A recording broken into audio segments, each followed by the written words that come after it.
Oh, the auto start worked. Cool.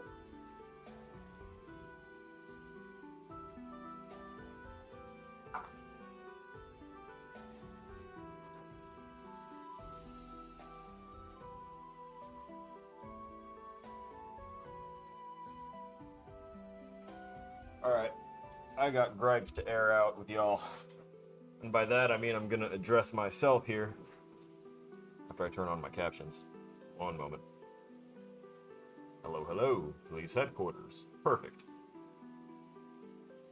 So, I was streaming from like 5 o'clock until 10 o'clock yesterday, and I totally forgot about dinner. When I got off under the pretense that I was going to go ahead and have dinner. But knowing me and knowing how my brain works, I should have known better. Because not being able to see my intended work doing what it was supposed to do, it had me too locked in. So I didn't actually wind up eating until midnight. That can't happen again. So today, we are going to make sure that this stream is over between 8 and 9 p.m. It cannot go later. And I have to force myself to make sure that I do some of that sweet, sweet consumption that is so required. You know, beyond water, tea, and energy drinks. Might need a little more than that for nutrition's sake. Anyway. Give me a moment. If you hear the mic thud or anything, my bad. I don't usually have my keyboard up close to me.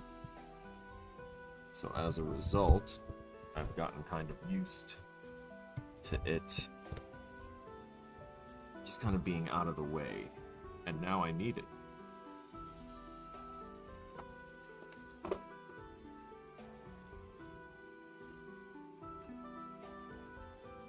And apparently, I need more cans of duster. Come here to you. Sorry if that got loud.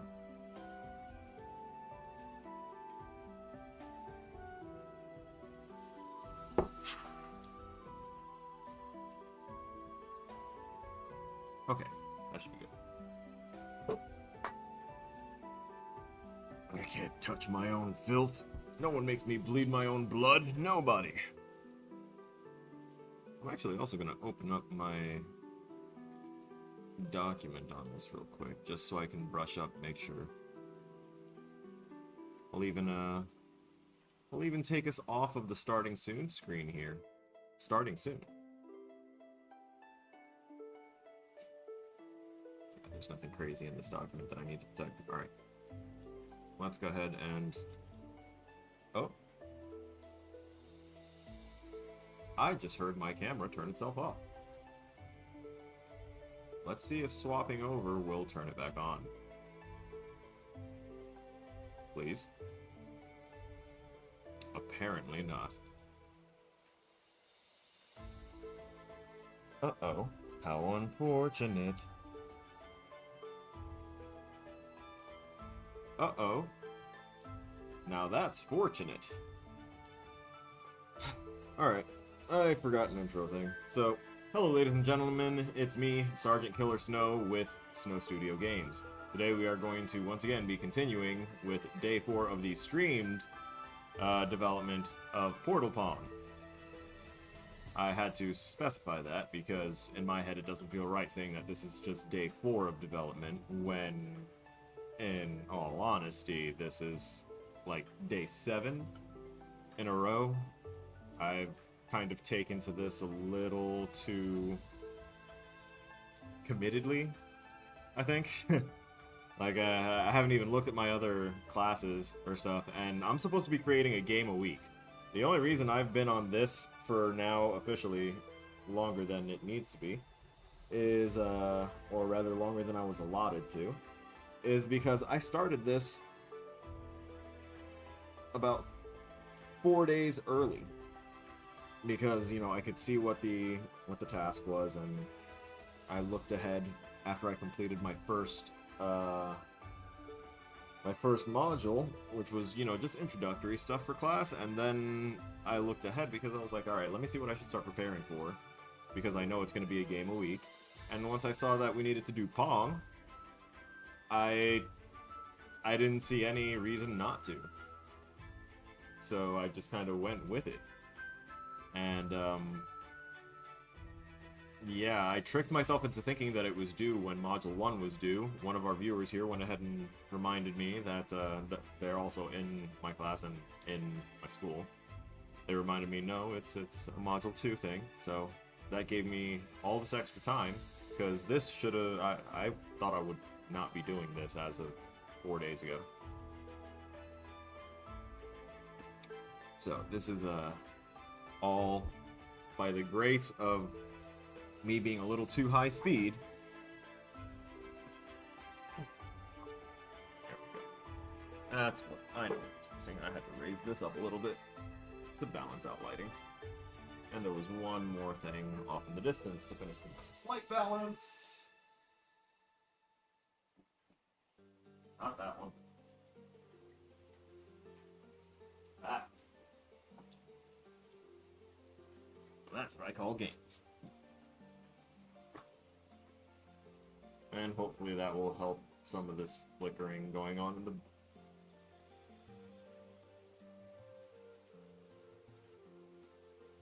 Are you supposed to be there the whole time? Is that... No, you're not the one that's messing up. It's you! And it's you!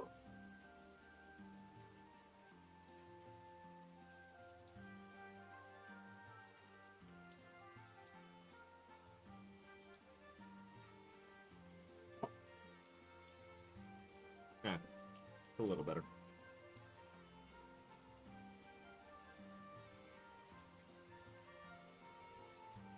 Alright, I'm gonna turn up the web audio, so bear with me, because now that I have the headphones on, we're gonna crank this down just a tad. Or I'm gonna crank it up for you guys and then control it myself, so we're all hearing it at the same.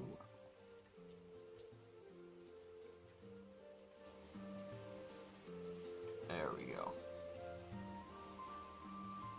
I always prefer to have the background music just be barely audible, because it's supposed to be just that, in the background. Felt like my headphones were wrong. Okay. We should be now, finally, properly set up. I'm sorry there was so much fidgeting to be done, but my whole setup kind of needed to shift and rotate. I noticed when I was going through yesterday's footage for good spots to screenshot to show progress of how far I've gotten, I noticed that a lot of the time when I'm like looking really close at my coding monitor or trying to like read something that's a little too small, I was like all the way over here and like cutting off my face and being like really not even present here. So I've tried to shift the camera over a little bit so that way it's where I'm usually leaning in at, and I've rotated all of my stuff and kind of shifted. So let's hope I can stay in frame and not have to worry about that all the time. Okay. Instead of walls, there are portals. We definitely have done this. That's not an actual check mark. Either way, we've done that. Grant lives for crossing threshold. Nope. We did something else instead.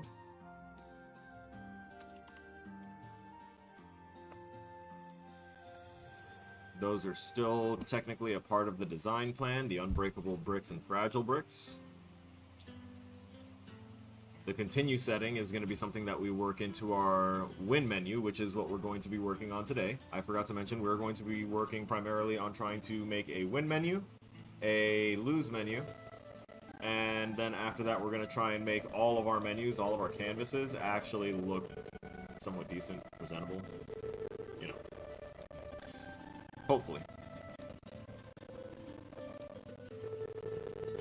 And then we can possibly look into making power-ups after that. Oh yeah, we definitely did the doors.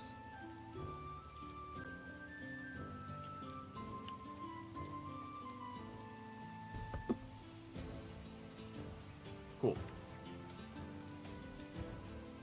So we have actually gone ahead and fixed quite a few things that were, even if they were small problems, they were still things that were not the way I intended things to work and operate.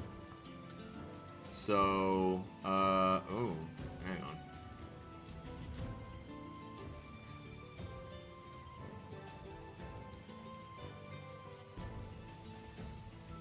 Yes.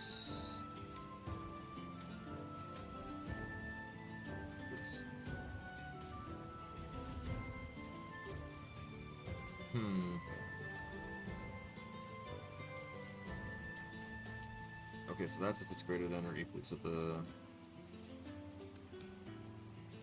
max ult tier. This is only if it's higher than the... Okay, yeah.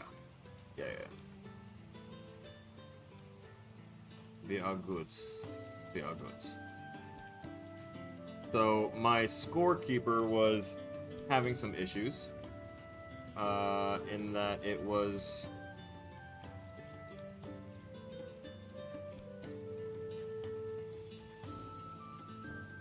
Okay, yeah, no, I took care of that elsewhere. Our scores were getting too high. I noticed that while I was playing and my score crossed a certain threshold because I got really lucky and I lobbed the ball all the way, like it bounced through a portal, bounced off a wall, and then went like just barely past and over the wall and jumped in the back line and just kept on decimating everything. And I noticed that our numbers freaked out after a certain point. And that's when I remembered something that we actually just went over in programming for games, which is something that they probably should mention in, you know, most of the game development things, is that that game, that song is still sounding pretty loud. I'm gonna turn that down a little bit. Actually, oh my god, my personal audio is already way low. So this is even louder than I thought.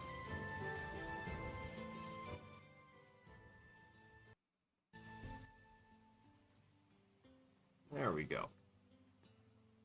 Oh, now it's almost nothing for y'all.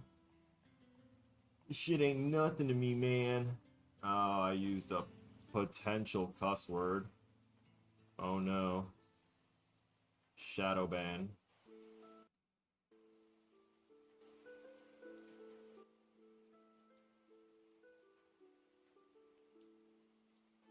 Yeah, it's fine. I need to stop worrying about it. Hey, Darklight, welcome. I am a-doing stuff. Wait a second.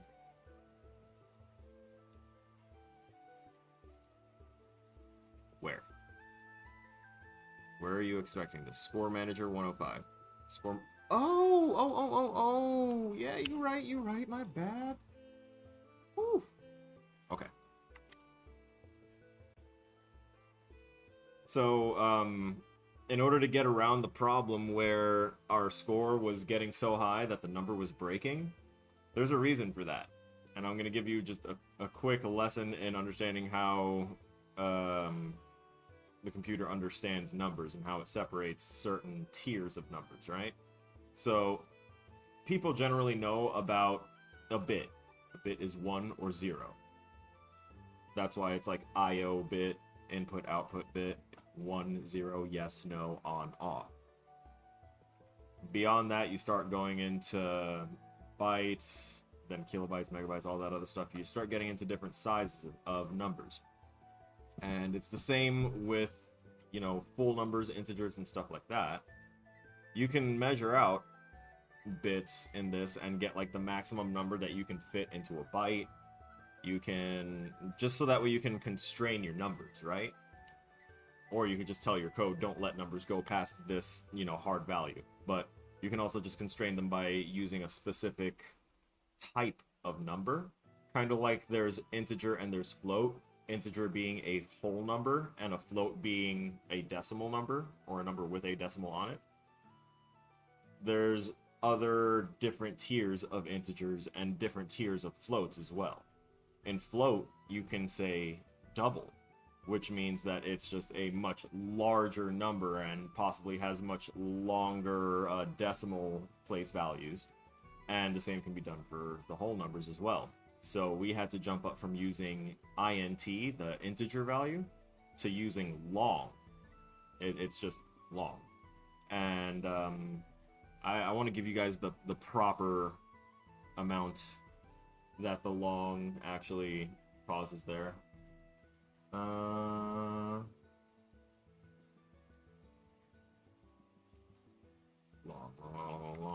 Unity long.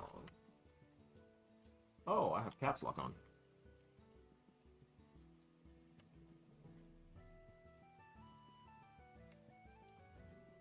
Let's see. A bunch of people just... Where's the actual documentation? Jeez, I don't need all this. Oh, integral values, that's what they're called.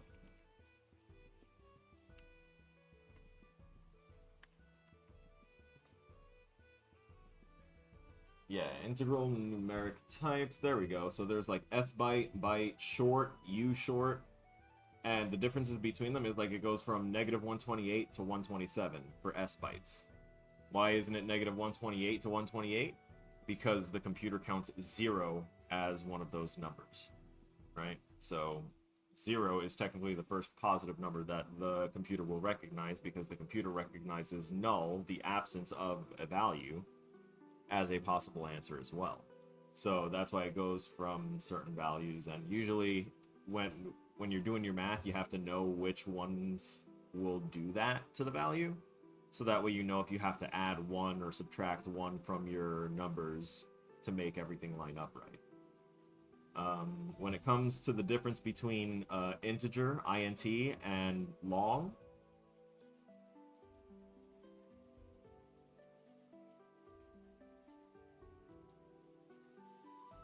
hold up.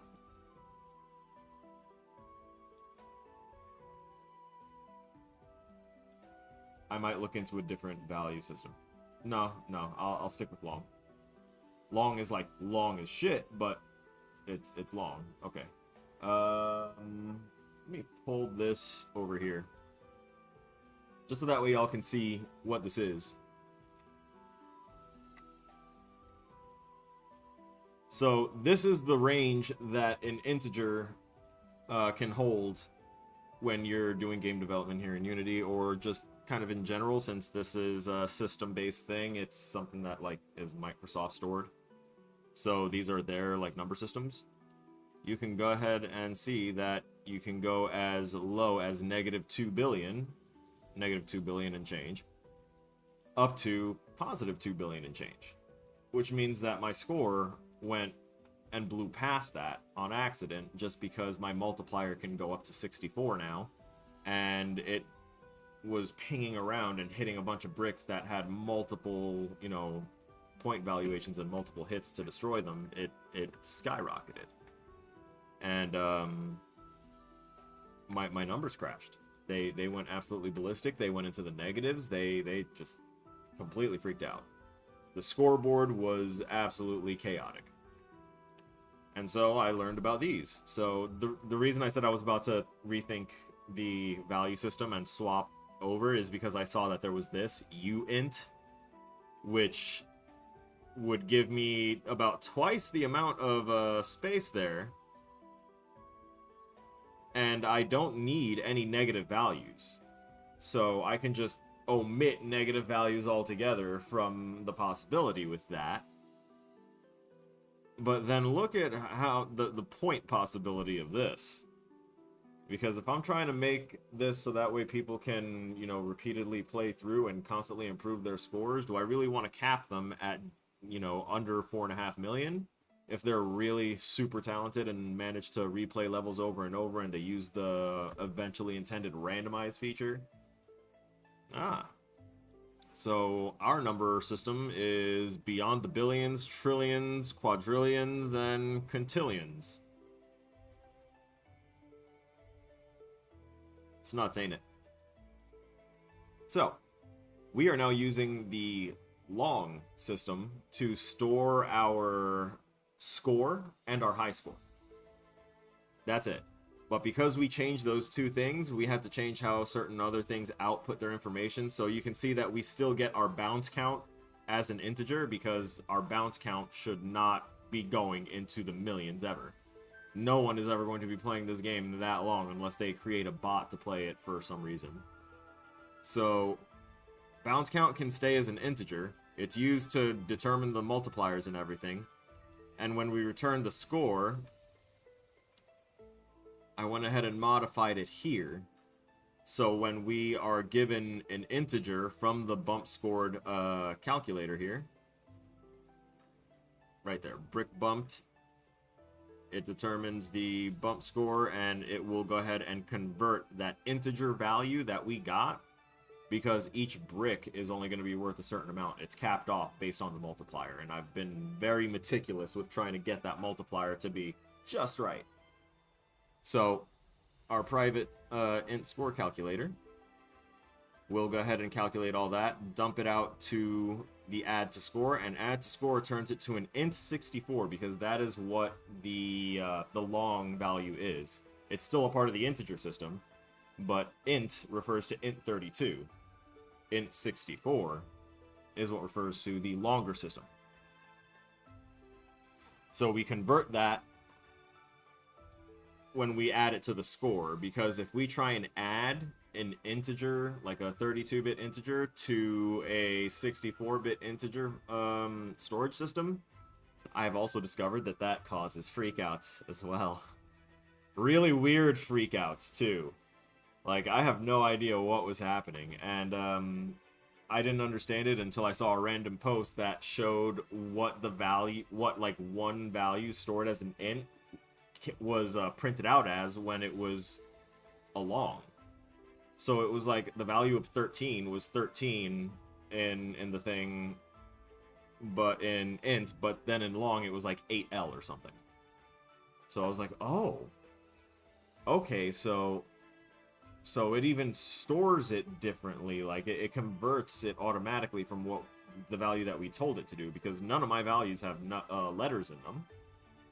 So that was interesting. And that's when I knew that there had to be a conversion of some sort to happen.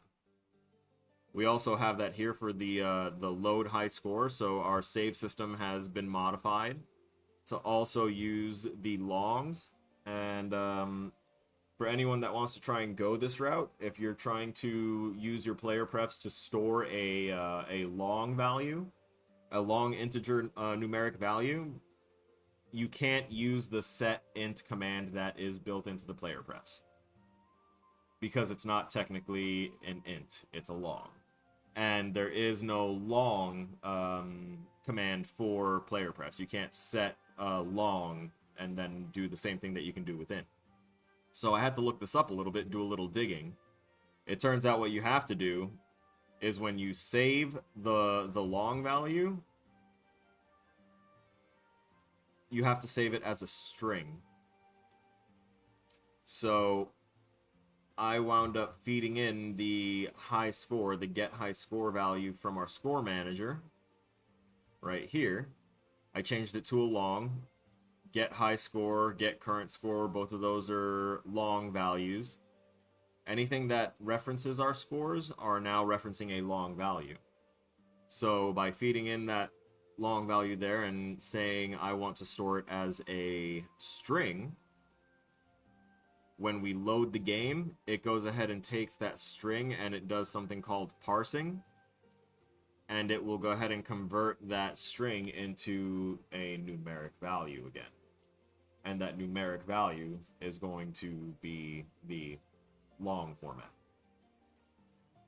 It's all working quite well. So with all that explained, I want to also explain what happened with our space cannon that didn't like to go through its goddamn portal ever. I learned. I learned. So, the reason that it was portal phobic is because it used to rely on a non-trigger box collider, meaning it was relying on actual physics collision, it hitting something and it detecting as like a physical object when it would impact the portal, and that's what would send it, right? But I turned off that collider so that way when the ball hits the ship, it doesn't send the ship flying, because that happens. So I didn't want to do that. So we turned off the collider, and everything else was working off of a trigger that was stored on the space cannon. You'll notice it's no longer there on any of them. I removed it from the core prefab because it's no longer useful to me. Because I just, you know, turned on the box collider. It looks like my... Okay, no, it is set. Cool. Whew! I got a little concerned. We're also gonna set this this move speed to 4 as a base, I think.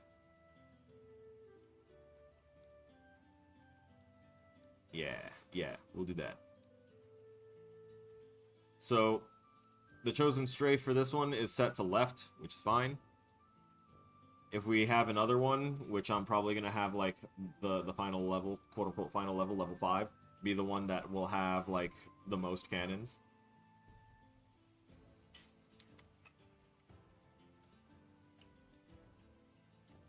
I'm also thinking of moving the health bar off of the player sprite and moving it onto, like, somewhere around the scoreboard area. And I'm probably going to try and refine the scoreboard area as well with, like, an actual UI block instead of this sprite that is technically a power-up capsule that's just empty and stretched out like crazy. So, let's go ahead and see how everything is working as of right now. We'll play a quick round of Portal Pong, just to go ahead and get a feel for everything, and also so I can test this score manager and make sure that it's, you know, scoring. I want to make sure that the math is mathing, because if it's not, we will have to keep coming back to it. Yes, save changes. Okay. We'll pause the music there. We'll start game audio here. And the music should change when yeah, see, it loads the score value just fine now, even though we're working with long values and saving things as string and all that stuff, it's still working, which is nice.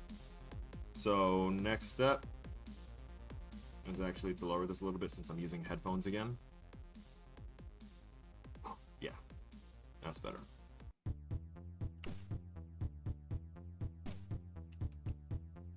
Alright, we cleared out those.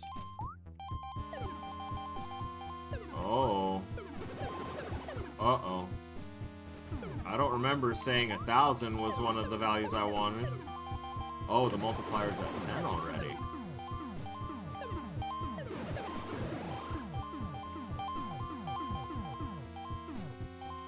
I think I might know what it's going to do here soon.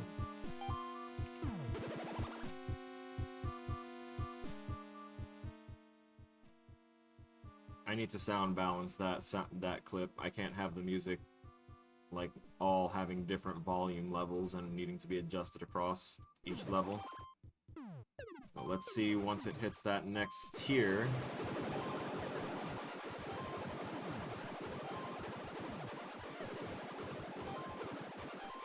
Oh no. That was bad. I had to stop that. The audio was driving me insane. I think for our space cannons, I don't think I want them to have the teleportation sound. I think they're going to be the one thing that doesn't make a teleportation sound. It should be fine.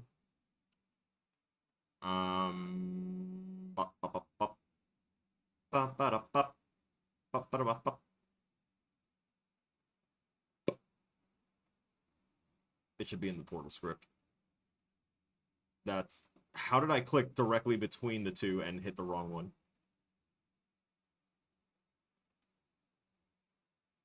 Alright, ball, paddle, cannon!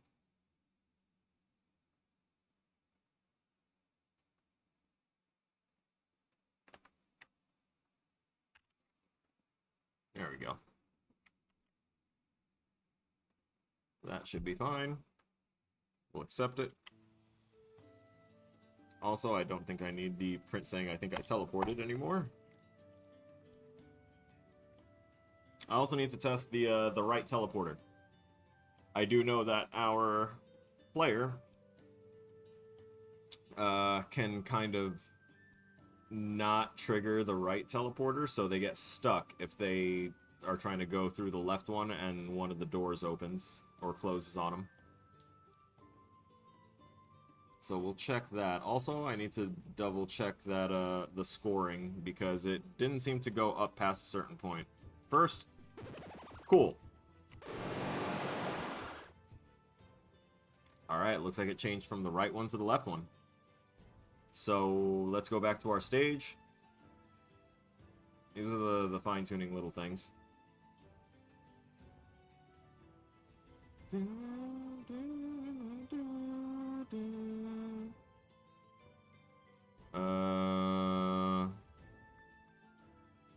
Right.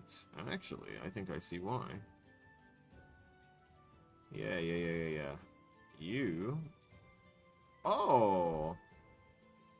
Oh!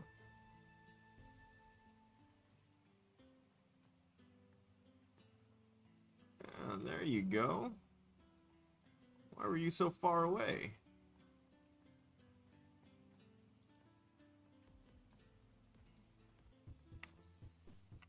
Still no.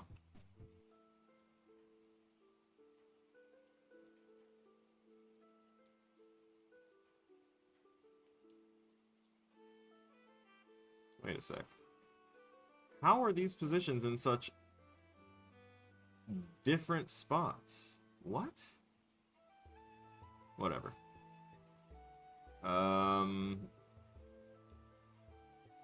That's so wild to me. That just says 7, and this is like double in the opposite direction.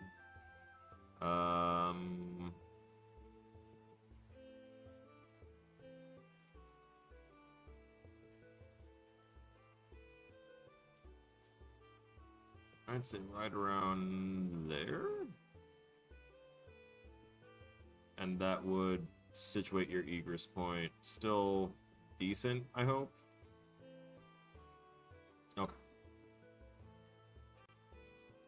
Let's try that again. I keep going back to the main menu because that's the best way for me to get repeated testing on my user interface. Making sure that all these are constantly working, no matter how many times they change or get used, is still an important thing to do when you're developing, because you never know when it's going to have that one-off thing that's different.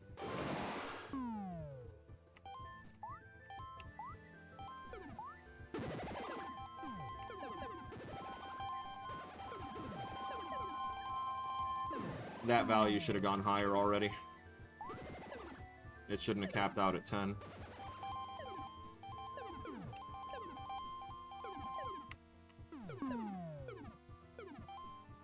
It's interesting. And it just jumps up to 10 as well. It just goes from a 1... Oh, wait a minute! Now you're up to 60, but then you drop back down. What is happening? Also, it would appear that the ship got stuck.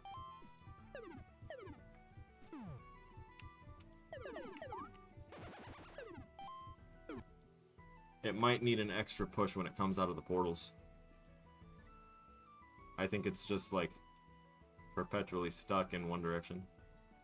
So...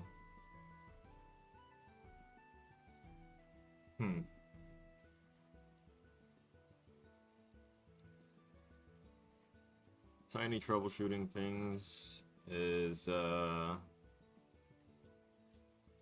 gonna take a minute. Let's see. Space cannon.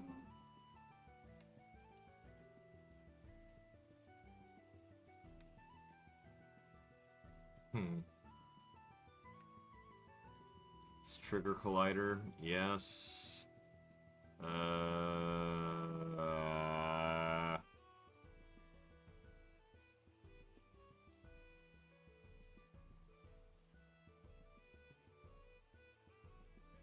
We have all those positions for a reason. Default is there, yes. So long as mobile is checked, that's when they can move.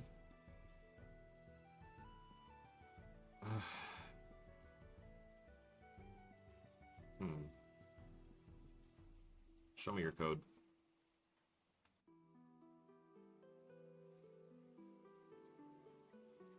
How are we reacting to these? Okay. Also, I wanted to make it where it doesn't do a -1 HP to the cannons. I think I just want them to be worth a flat value of points. So I'm gonna work that into it. I don't think I don't want the cannon to be destroyable. They're already disableable if you hit them with the cannon. So give extra reward on top of that for a skillful bounce or just good luck. Make that worth like 5,000 points for knocking out one of the ships.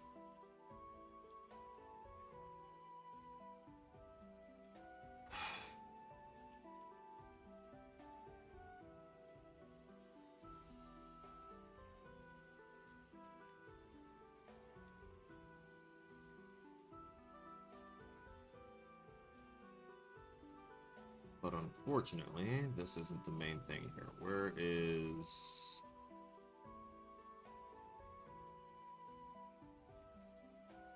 Right, we set that for 0.1 for the space cannon.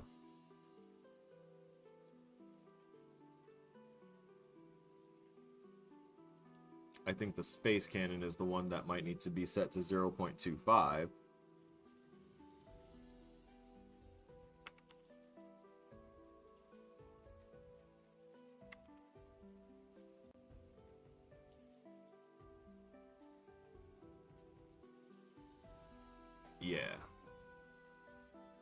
Yeah, I think that might work. Because that's how the teleport system is all working off the same checks across all the characters. I honestly should have just turned it into... I should have turned it into an interface.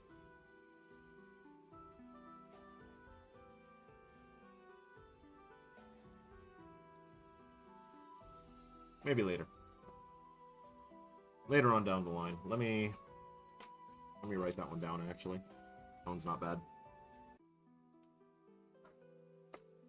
It also took me until halfway through the stream yesterday to realize that this like 11-hour medieval Celtic thing that's got a very interesting AI image of an elf on the front of it is more like a 3-minute loop over and over.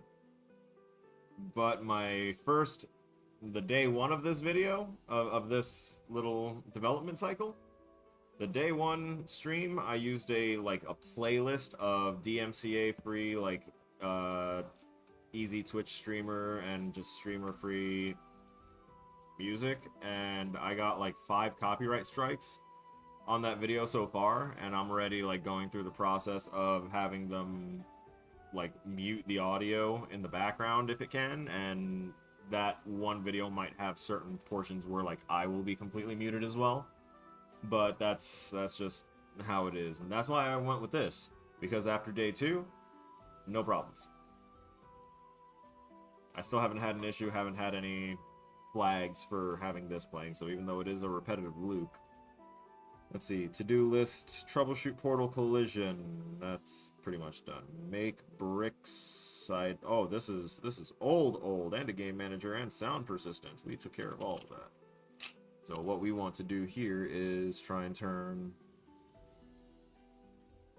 teleporting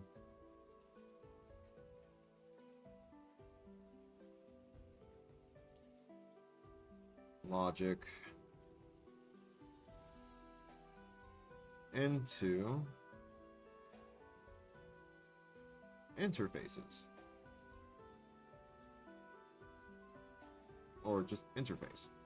One interface for teleporting that I can just go ahead and include for all of the scripts that use it. It'll be easier in the long run, but not something that I'm going to do right now because that would require reworking stuff again. I'm not trying to step back yet again. We'll test this out with the cannon. What was the other thing that was an issue? Player. Player trying to teleport the right way. Whatever, we'll find out right now. There we go. Pausing music.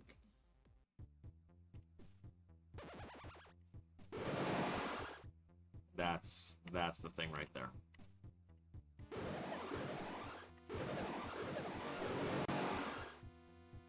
Okay. So the reason that's happening is because the egress point, which is the exit point of our green portal, is too close to the trigger then. At least for our player.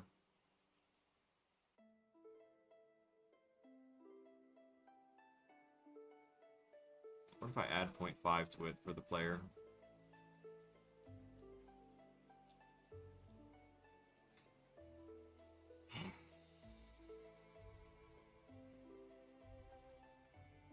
Let's see. Teleport. Egress point transform position dot x. Damn it.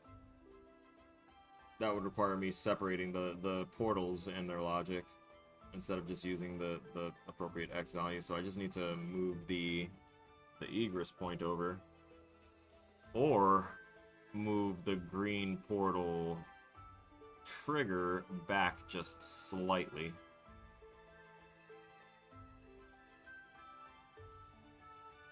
In this case, by just shifting, quite possible. Hey, I'll try and rename my shit. In this case, by just trying to possibly shift this like that. We think. Let's check. I'm not going to go to the main menu for this one. We're just going to yeet ourselves to the left and see how it goes. Nope. But going to the right works. Alright. So... Okay. Here's what I'm going to do. I'm going to take blast doors...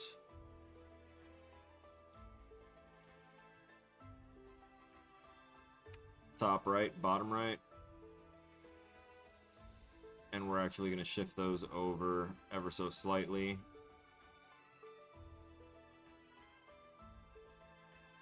To right around there. By the looks of it, they're not going to impact the bricks. They might smack this bitch, but that's why we can just do that.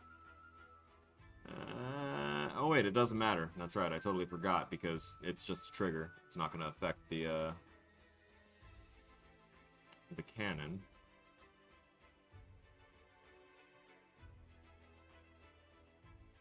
Huh.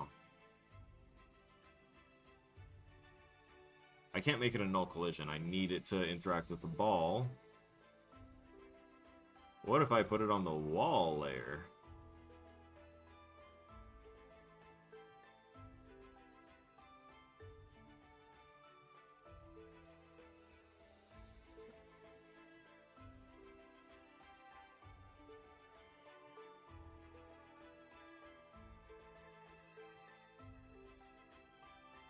I'm going to test it just with this one. I don't want to do it to all of them. And I don't want to do it to all of the components underneath it either. I just wanted to do it for just that top layer that's got the box collider on it.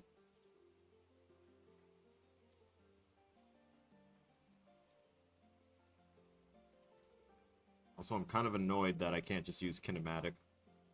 But that's the curse of using apply force for things. Right, player, paddle core.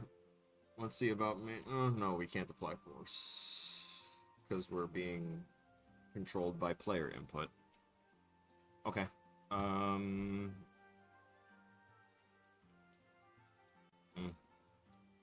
Let's just see if that shift over did what we wanted it to. I can still do that, and I can't do that. Oh, I'm trapped.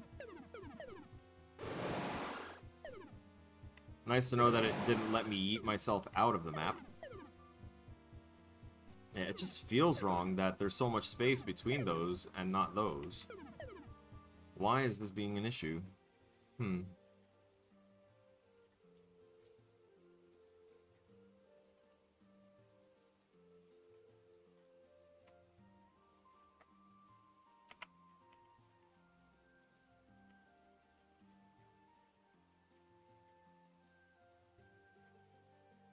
Putting those back.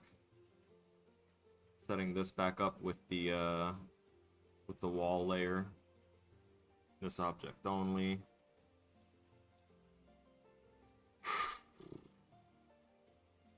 What's the width of this collider? It's the same size as the other one. Alright, so it's got to be the egress point. I don't think it can be really anything else at this junction. This one's set to negative 0.1 and positive 0.2. But the egress point for this one is positive 0.8, negative 0.02. Well, the Y point should be the same across both. Why isn't it? Whatever.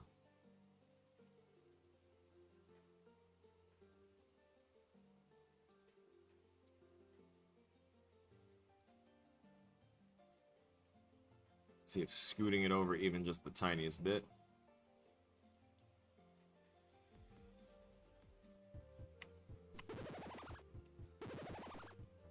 It did it. That tiny little fraction of a shift over stopped the freak out.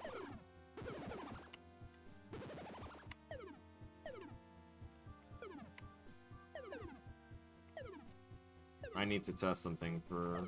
Oh wait, I need to see if those get hit for the wall. Cool, it still takes a hit. Nice. Even as with it being considered a wall, it does its thing. So the reason that I wanted it to still do something while it's on the wall layer, I'm so glad that it interacts with the portal too still. That's great. Okay. I wanted it to interact with the wall layer because the wall layer would let me, the wall layer ignores itself, essentially. That's the main thing I wanted, was for it to just kind of ignore colliding with itself. And by that, I mean colliding with these other walls. I wanted it to just go right through and not cause the freak out that it had before. Because it's not going to lose any of that velocity now. We have that taken care of. Whoops. Although I think our score is definitely going to be a new high score. I don't foresee... Ooh! Nice! Never thought I'd see the, get my ball caught in the door.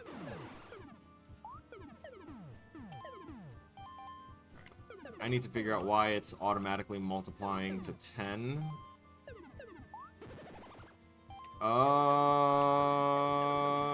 I think I know. Oh, I lost health. I took a hit. Unfortunate. So this is playing pretty smoothly so far, which gives me a lot of hope.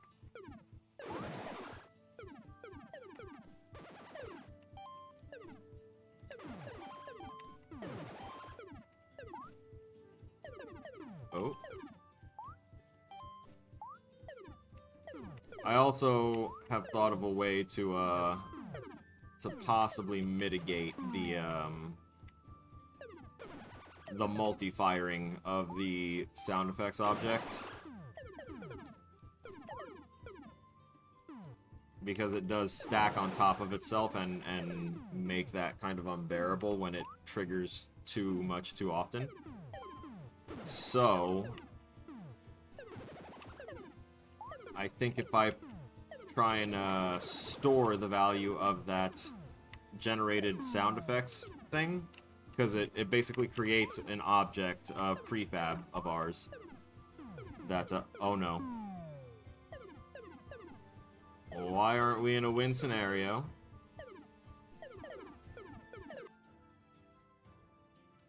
Pong game instance.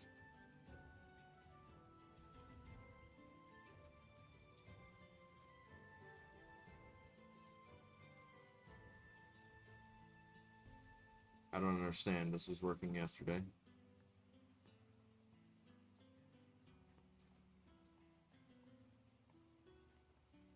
Is it because I put the match running thing on there?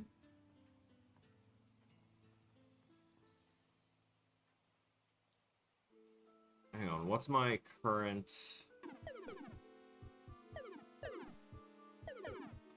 We're gonna pause.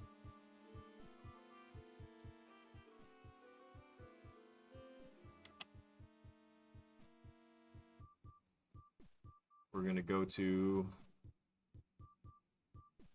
the managers and go to the game instance. Because I've been editing stuff, I forgot to go ahead and go through and check to see if that was going to be a thing. Oh, the bricks in the level are also actively...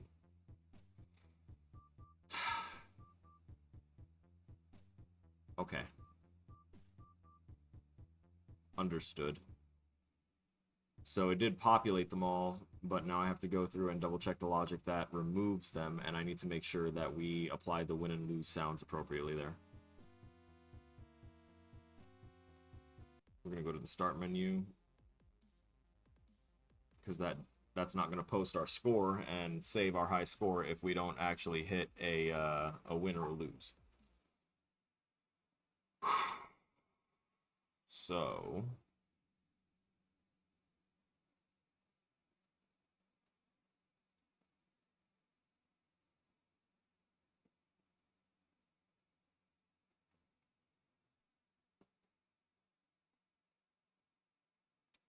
First off, we need to go into our Pong persistence, go to the game instance here, and set our sounds again.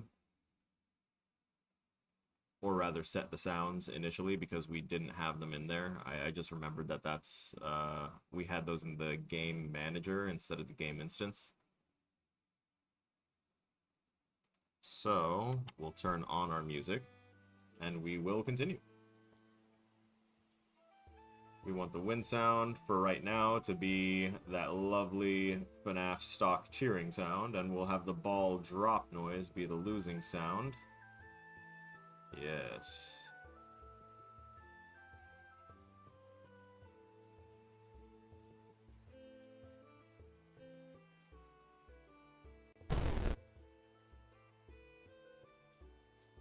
We could use that as the sound for the ball drop.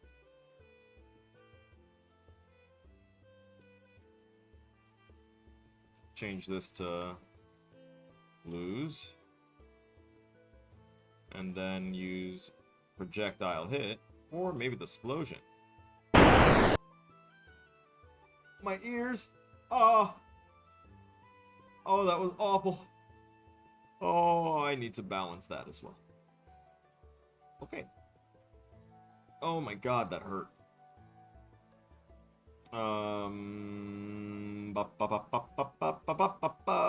Game handler. Projectile hit. Damn. I was on the wrong thing. Game instance? No, that was the right one. So what am I doing wrong? Score handler. That's the stock cheer for winning.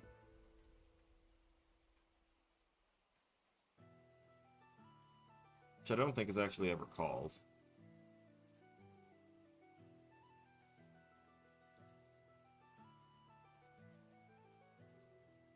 Am I losing my mind?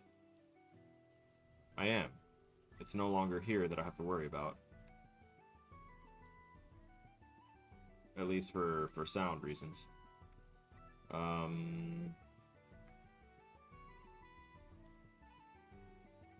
It's not the brick either. Then it might be... scoreboard? No, it's not.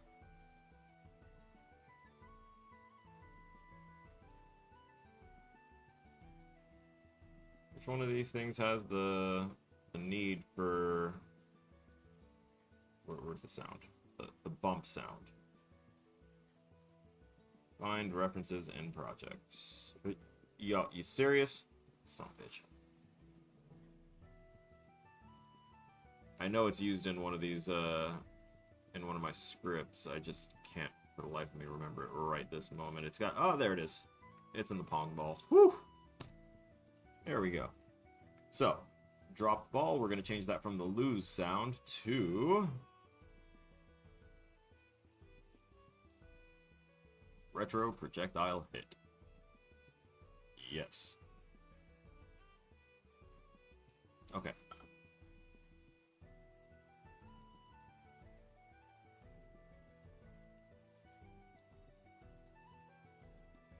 Yep. We made changes. We'll save those changes. And...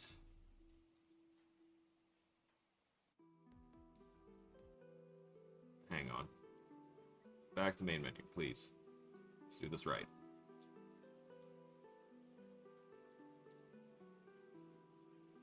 Yes, yes, yes, yes.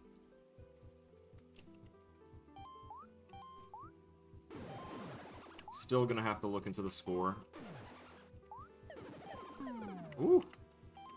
They spiked it!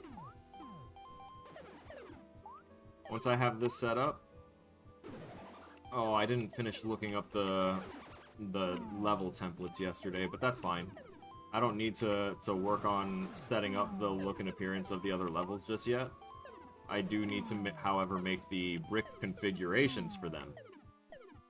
Because if I don't have the brick configurations to differentiate the levels from one another, or to, you know, kind of mix and match in future randomized things, it's not going to be as fun. Having this be functional as is great. Having it be functional as is and this be the only level, with the only type of, like, these brick layout being the only one, nah, that's not gonna fly. I'd get bored. I also noticed that it's not increasing our bounce count the way I want it to, because it should be increasing every, like, 5.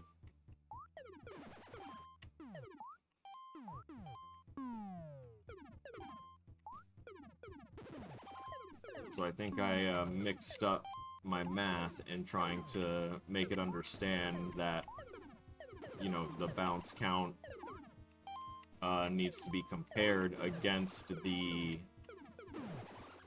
different multiplier tier thresholds,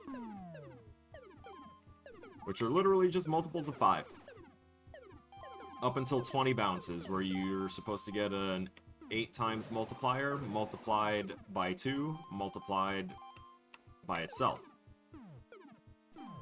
So in other words, it would actually be, it's a 4 times multiplier multiplied by 2, then multiplied by itself. So it's 8 times 8, which would be a 64 per, a times 64 multiplier is the ultimate goal there. Bounce it 20 times, you get an X 64 multiplier for all of your scoring events, which means that each brick hit should constitute for 6,400 points, and then, you know, if you get a really good bounce going, and it's just going ballistic, or you're just good at keeping your, you know, keeping things bouncing and not having it spike down into the oblivion, then you might have a really good chance of getting insane numbers. Ooh! That door closed kind of quick on me.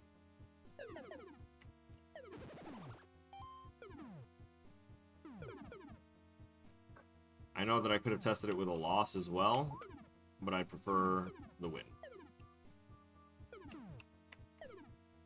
Plus, it gives me a better chance to try and see exactly what is going on with the multiplier issues.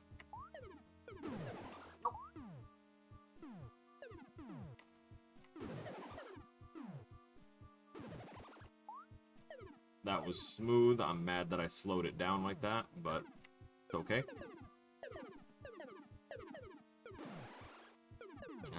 That one needs to take a break. Woo! They turned the right side of the map into a bullet hell. That wasn't cool.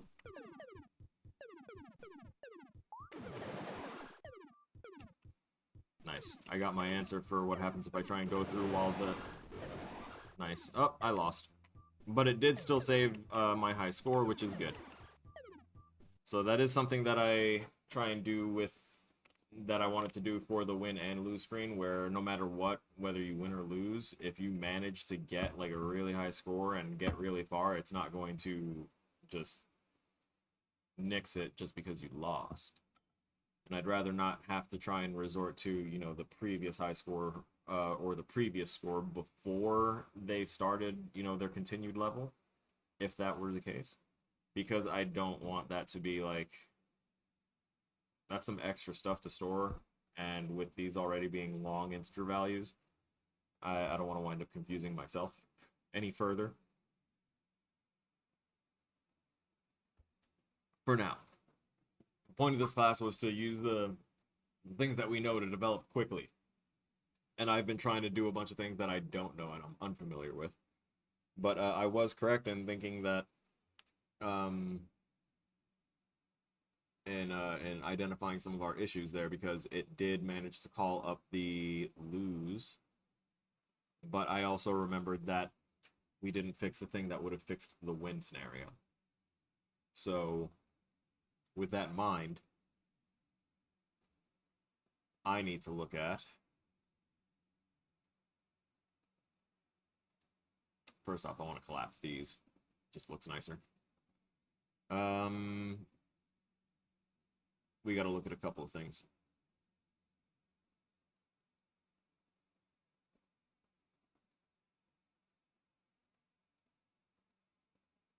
Where'd the brick break go?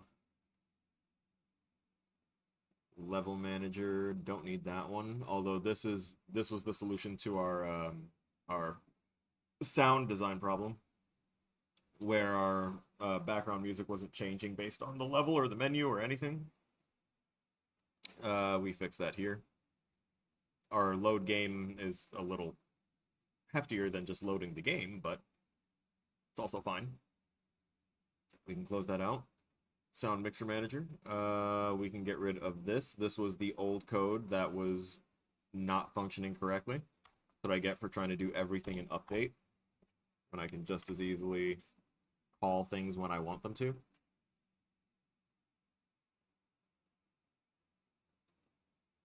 So we can get rid of that.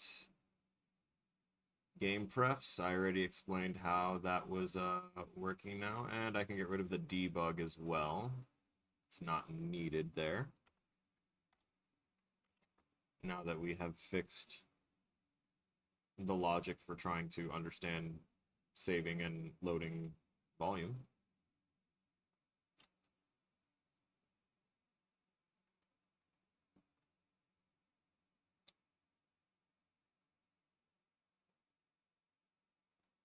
Portals are doing well.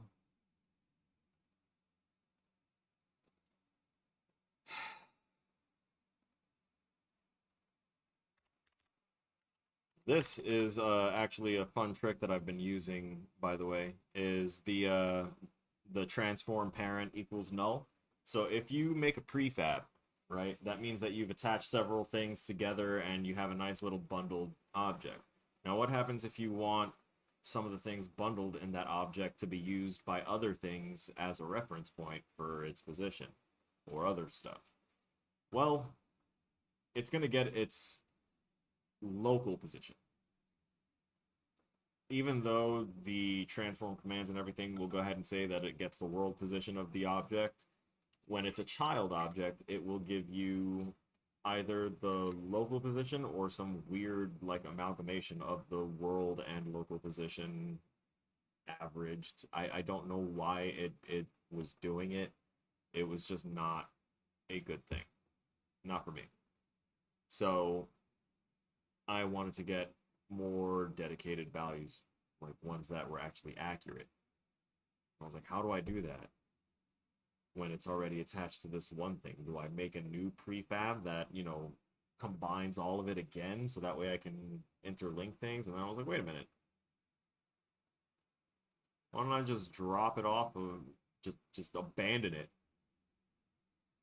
Just do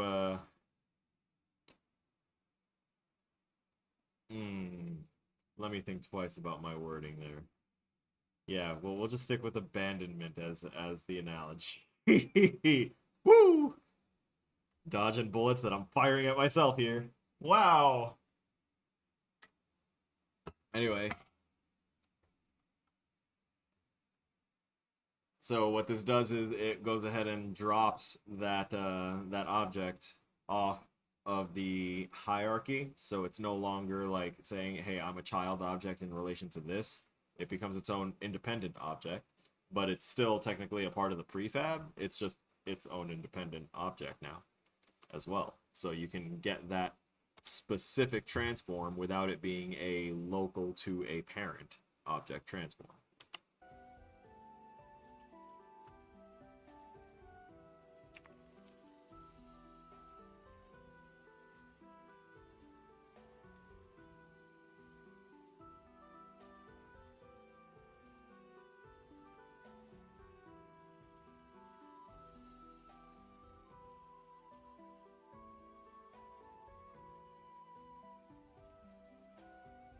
By moving from a parent hierarchy, the transformed position becomes the appropriate world position. Trying to keep a mental note to comment things a bit better so that way people understand it more. I was showing some of the code to someone in the programming class because he's fascinated by all this. Like he's actually legitimately just starting programming, and technically this is all scripting. We need to specify like coding, programming, scripting. There's differences to all of them, right? And usually the difference is the tier at which that code, what you're writing out, will be used at. So if it's going to be at like a very base core fundamental engine level, you're programming. But if you're doing what we're doing here, this is scripting. We are writing scripts that the program already has been taught how to read and understand. There's nothing that I can make here in this script that wasn't already created for me to use by a program. Which is why I'm taking that programming class, so that way I know how to make my own tools, or at least have the basics of understanding of how to make my own tools in an engine whenever I run into an issue. And I'm like, damn, I wish I knew how to do this thing in the engine. And I'm like, well, why don't I just make it? I could do that. Nothing's stopping me. Alright. My issue was trying to find the brick break command.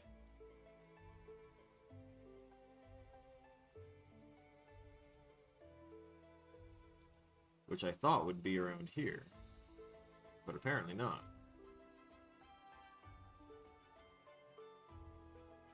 That bounces that up. Where's the bricks? The brick itself has to have the, it's got to have the command, right? Hit, if we're not unbreakable, we do the thing. Okay, Portal Pong instance. It's looking for bust brick and list on the Portal Pong game instance. So that is in here.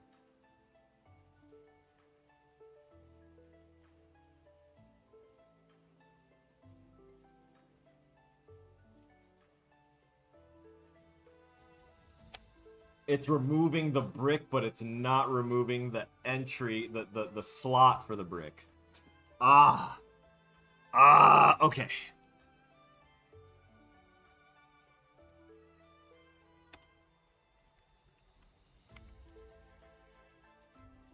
Uh, hmm.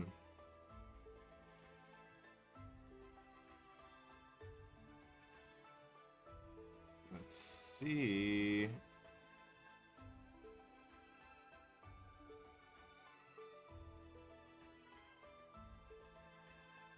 Oh no, that would remove all of the bricks from it.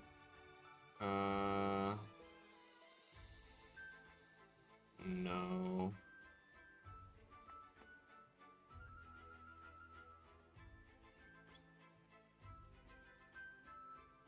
That's getting the specific bricks.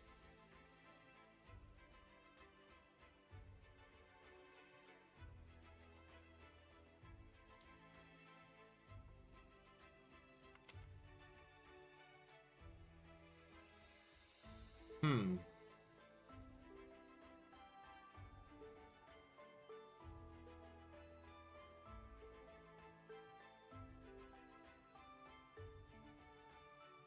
I need to see the documentation. Oh lord. Why would you open that there?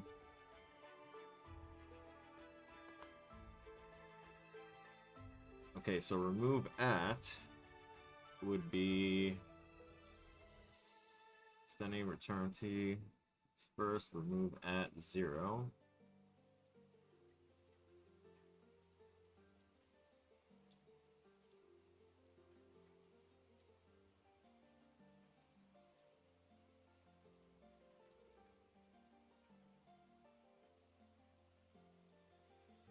Oh. Oh, I like that. Try and then catch exception. Yes. I'm gonna snag this and put that in the Discord because that looks like a really good command for me to know. Ah, I see we have someone new in the Discord. Critical Salad. Excellent. And let me go into GameDev assignment. No, this should actually be under GameDev help.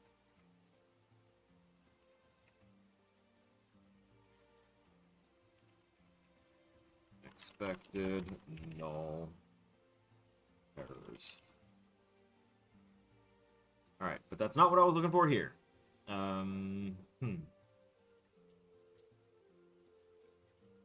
Still doesn't tell me exactly what the remove at is doing. It's just showing that a lot of yeah, it is just examples.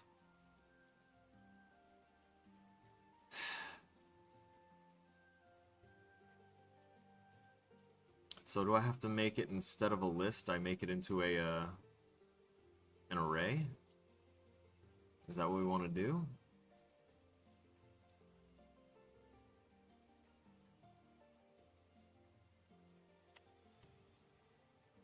Honestly, I hate using arrays. I prefer to use lists, but maybe the array would be a better option here. Where's inventory of the bricks? Right there.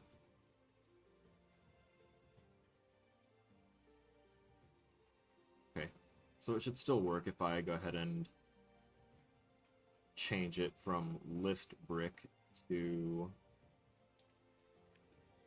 brick array. Then we'll have to get rid of that. And then in start... Oh no, we don't have to initialize it, right? Oh, except this, it's not going to recognize these now until... So we'll find the bricks and find objects of type brick. Brick, brick, brick. Let's see, we're going to look for... Oh. let me get rid of that. It's trying too hard to look up specific things. Ooh, the long length. But no, that's not what we're looking for either. We're trying to see if it has... Oh, that would look through the specific index.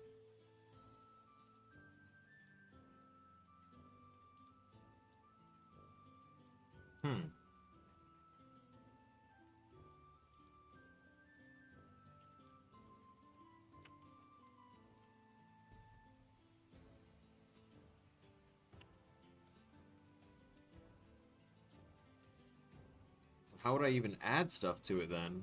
If it's not going to, like... Miss Scoozy?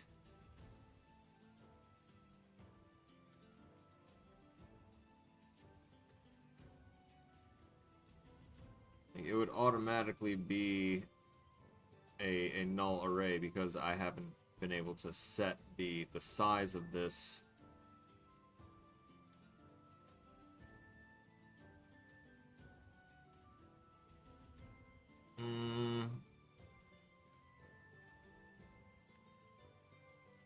First off, if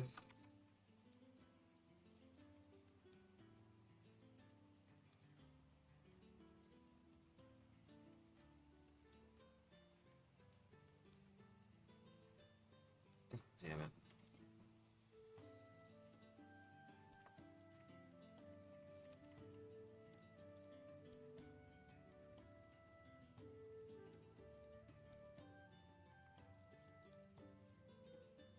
We're gonna go ahead and KC this for right now.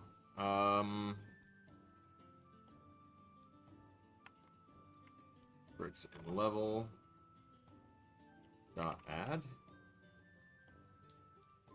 No, it's not gonna work. That's for lists.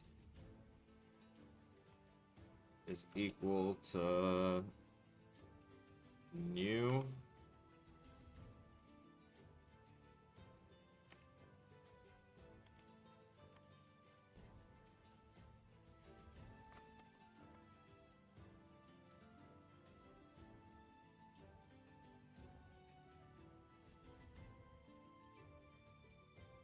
New brick array, right? But we have to set the size.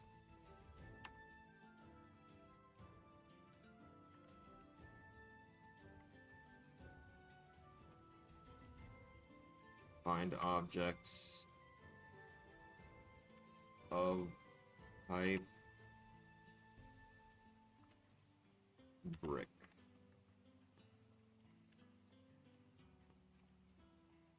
Dot length. Okay.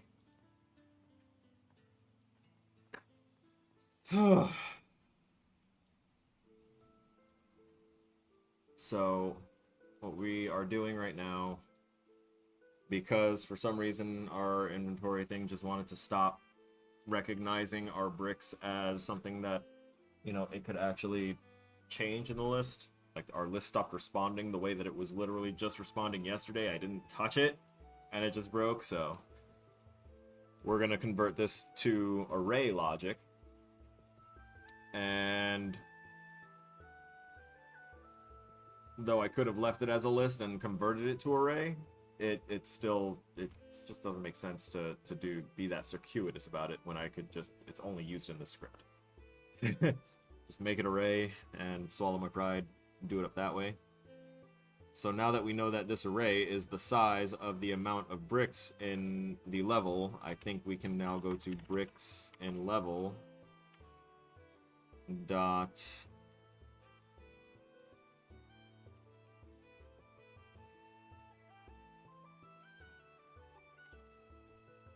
we can undo this now, I think.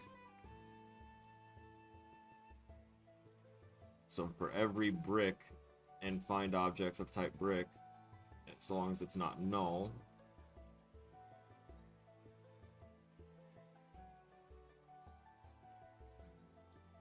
we're going to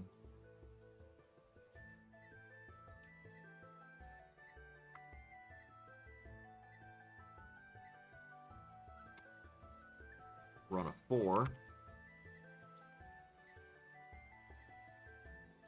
As long as I is less than the length of bricks in level, we're going to do that. And we're going to do this.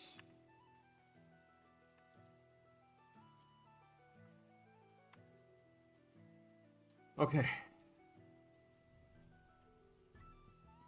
We want to make sure that for each of these bricks in the array, that the brick that we're trying to add isn't the same as one of the bricks already existing in the array. So, and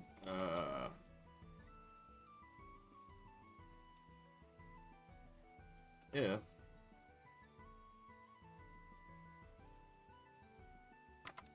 There we go. It does have the right logic, but the wrong operator here. We want to make sure that it's not equal to one of the bricks in the level. Right? And then we can...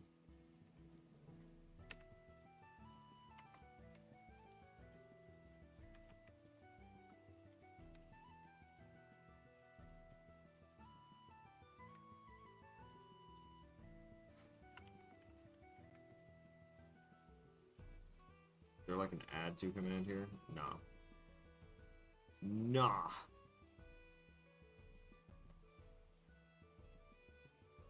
So it's gonna have to be bricks in level. As long as it's not equal to I, right? The brick isn't null.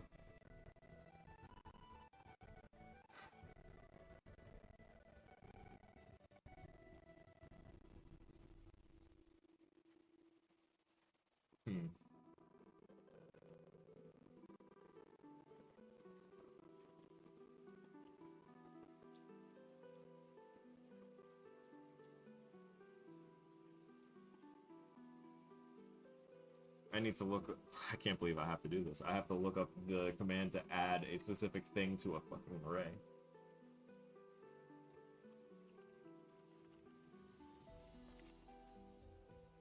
If it's gonna be this difficult to do, I will do the to list first and then go to array. Adding items to an already created array, yes.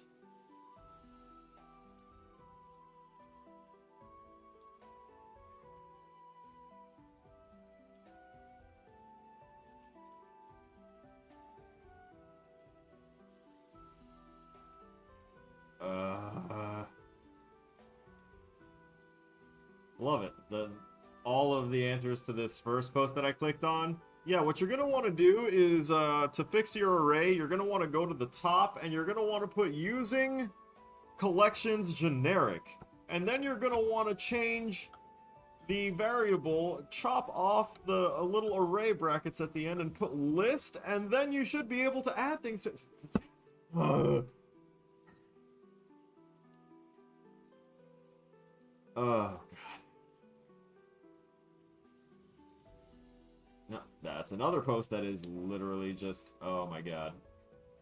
Alright, scripting API for arrays. Let's see this. Since we can't resize built-in arrays, we have to recreate the array to resize its values. Ah. That's fine, but...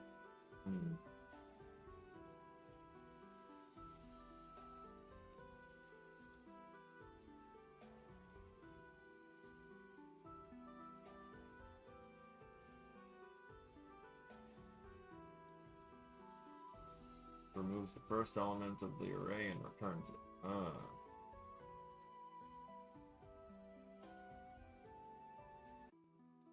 Huh. Joins two or more arrays, that empties the array. Unshift. Okay.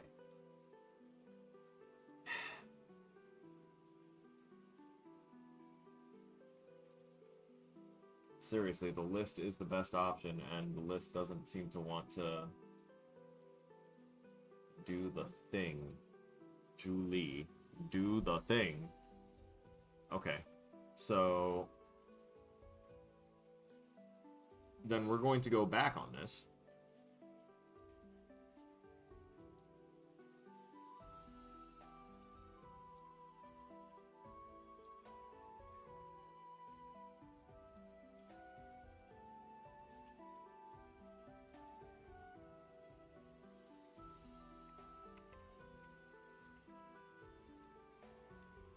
Going back even further.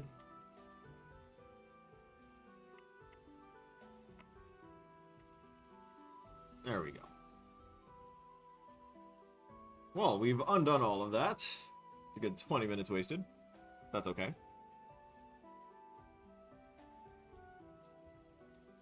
Because now I'm going to double check and verify the scripting API. Meaning, when I say the APIs and stuff, and I talk about scripting APIs, I mean that I'm looking off camera.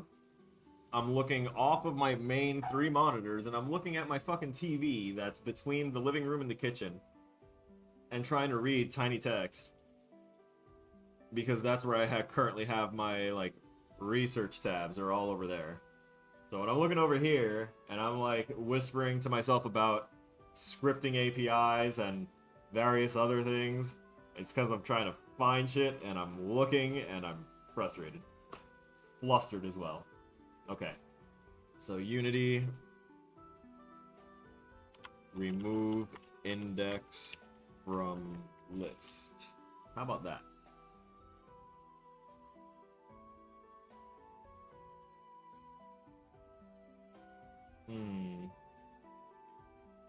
Yeah, we're just gonna click on how to remove objects from a list. Yeah, it gets replaced with missing game object. Yeah, this guy's got the thing, and it is a small problem, but it is a problem.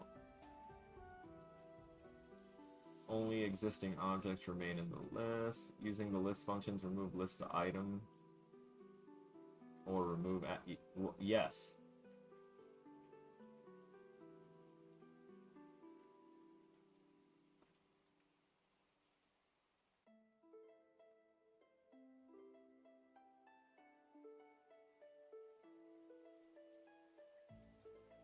With a working deleting list.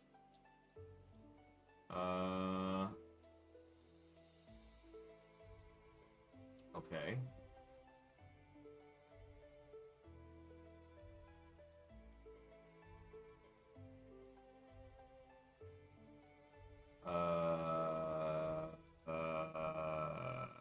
That will not work for me. For sure.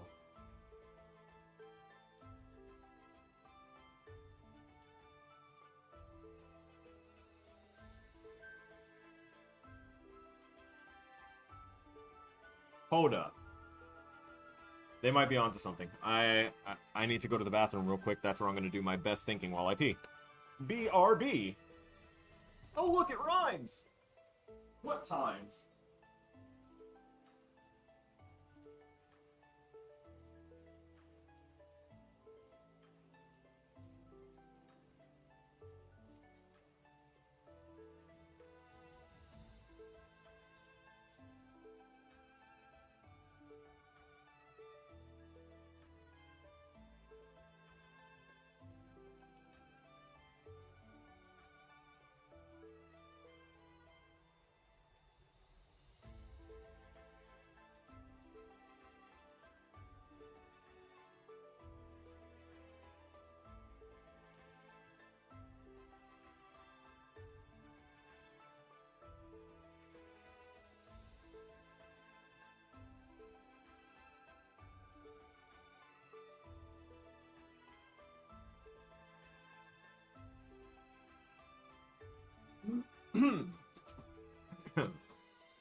We're back.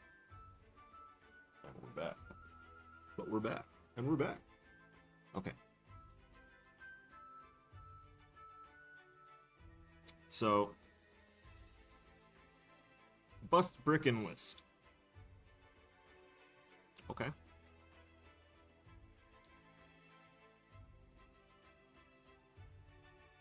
What if we bricks... Come on. what if we bricks in level dot... Yeah. Is this just going to be a bool op? It is just a bool operation. Okay. I need a little more than the bool.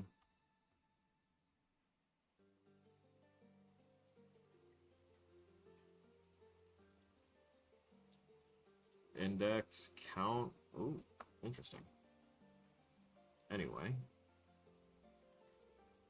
Contains is what we used before, I think, and that was just a bool, which means it was just a yes or no. Oh, there we go. Wait.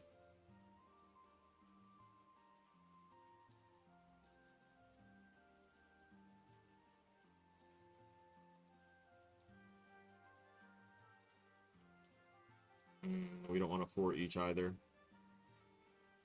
Yeah! Yeah, that's what we want right there. So we get the index of that one.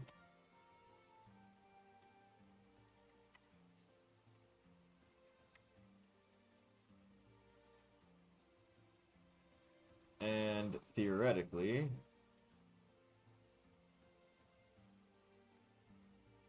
using some sort of remove at would do better, but let's just try and tinker with some of the commands between the floor right now. The floor, I said. Jeez. Me big dumb. Big sorry.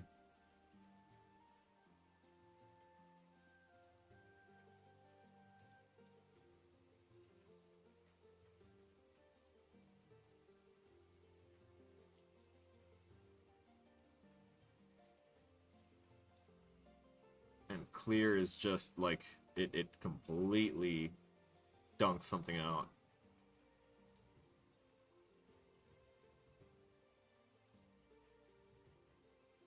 Does remove range.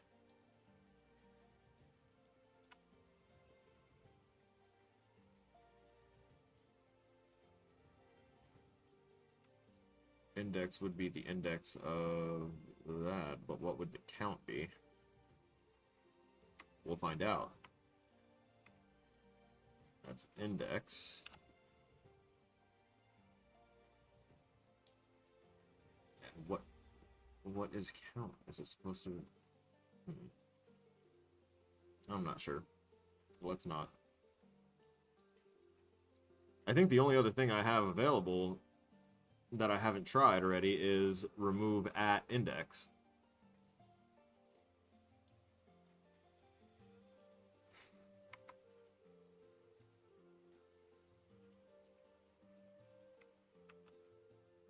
So if we do this,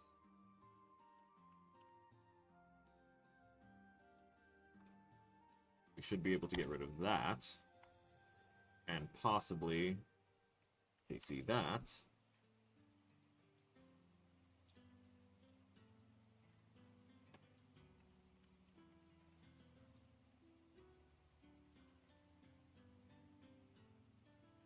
What bugs me is that, what do you call it?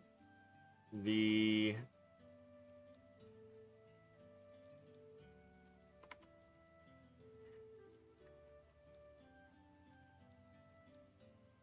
array has a way for you to remove and shift things over to like resize the array, and you can actively resize the array to just kind of like reinitialize it and zero it out if need be. So if this were an array situation, I'd be much happier with just taking the list and then being like, hey, when there's nothing left, I could still do that. I can still do that. We'll see how it plays out with this first. Also, I want to see what sort does, so we're going to say unity list dot sort.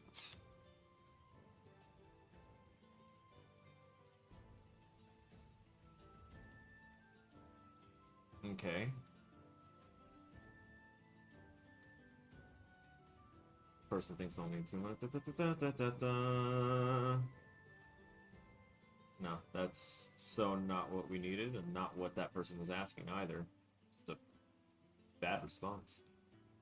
Tiles, path linking, path costs, no. A list of, oh, you're making a list of the following objects. Okay, see, that's why that's not gonna work, because you're making a list out of different types of things that you're adding in there, and the list needs to be of a specific type, so you would need a list for your... Oh, honey, no. I don't even want to look at the answer for this, then. This is definitely not going to be the right thing.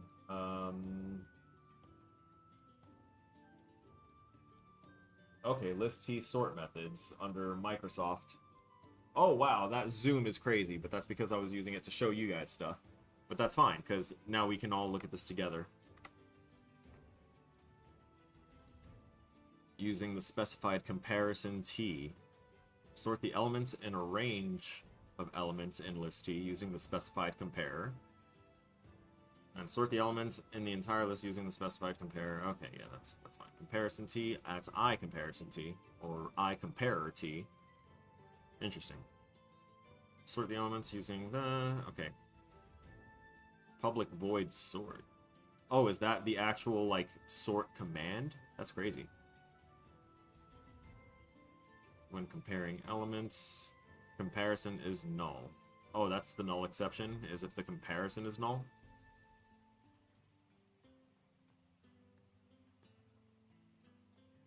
So, what if the sort...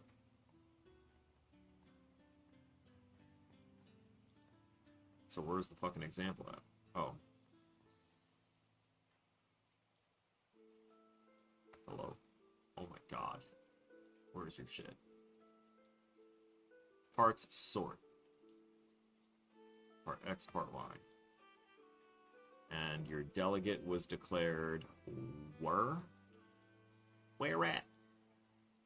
Where at? The where at? The where at? The where at? Compare to, sort by ascending names. Huh.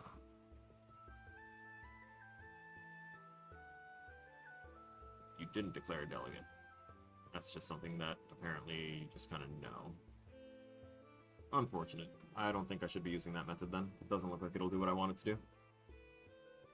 I was hoping that the sorting would actually kind of work in my favor to be able to make the array just kind of reshift itself around and maybe get rid of any empty refs. But we'll see how this plays out, because we're going to save, have this reload, get rid of all those errors, and then we're going to hit play. And as the game is playing, we're going to make sure that we have our Pong persistence open, with managers open, and the game instance already selected. And now we see that we have all those bricks available. Oh. I'm sorry. I'm getting a bunch of errors that I have to take care of because it's trying to sort stuff because I left that part in. Whoops. My bad. My mistake. I'll accept a counseling statement.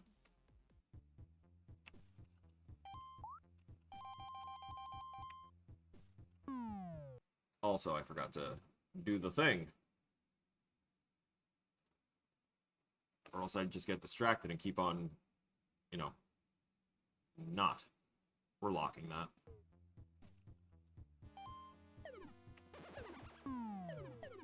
The ball did me dirty that time. Hold on. Hey, yo. The bricks and level length is dropping again.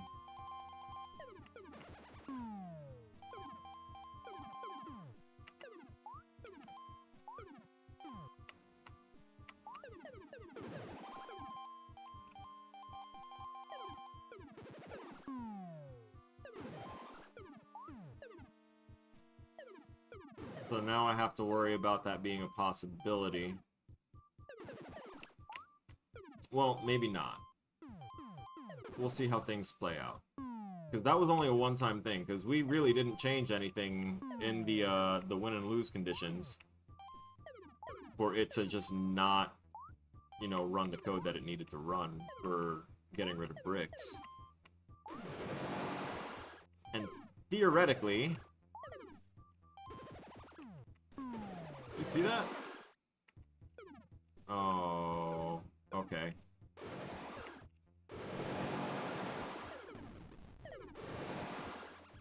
Alright, I just wanted to make sure. It looked like it was forcing me to... Or rather, it forced me through the door, it looked like. And we can't have that happening.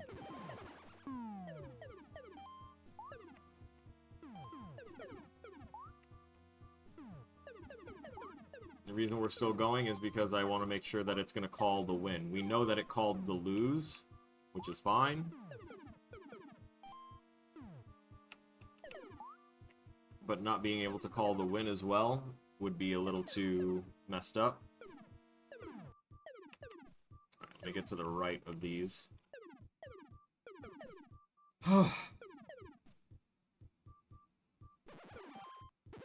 Nice. Okay. There's only 9 left for it to worry about. Oh no, are you gonna do the thing? You are. The door could save it. If it goes through and gets smacked by a door. Come on, just get smacked by a door.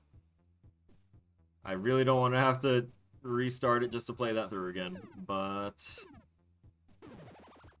It looks like we might have to. Alright, so we'll just go to start menu and then hit start again.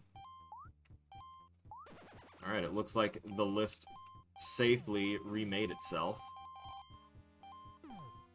Which means that when we went to our start menu, it appropriately cleared, it used reset essentials, and it really did reset just the essentials, being the player reference, the score multiplier, and the list. Damn. Perfect corner of a brick.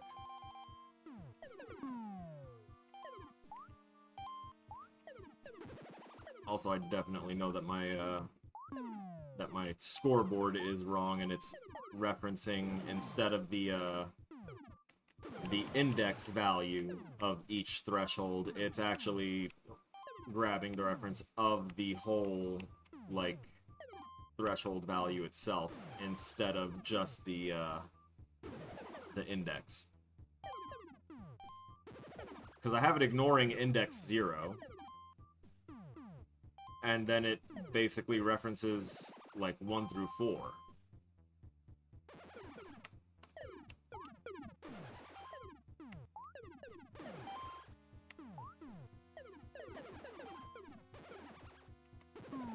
Crud.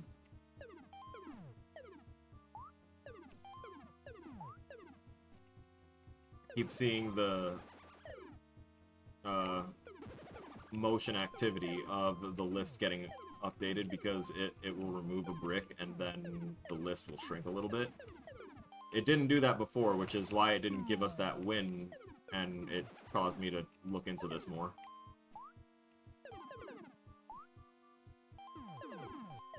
Because I know that there have been games that have been released to market that, you know, something as important as your win condition wasn't tested thoroughly enough to prevent errors from happening. And people would, like, play and then get to the end and, lo and behold, a bug, and they couldn't proceed onward. That's called a game-breaking A-bug. You don't want A-bugs in your shipped product. They have to become a top priority at that point. So, I'd much rather make sure that I've taken the time to test it all thoroughly, and that the parts that the player will be, you know, doing the most of, which is going to be winning, right? Because all players of Portal Pong are winners. Then, they better, you know, It better work. Come on. It's always the hardest part, is when there's only one left.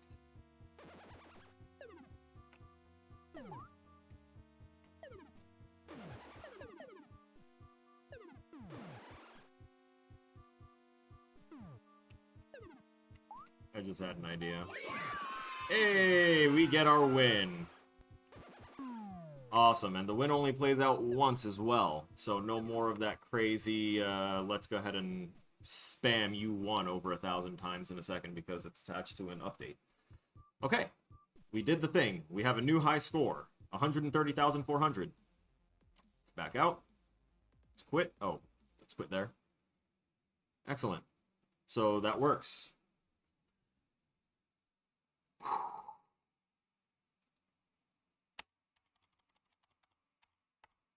So apparently removing at index will remove the whole index, versus remove will just remove the object from the index slot.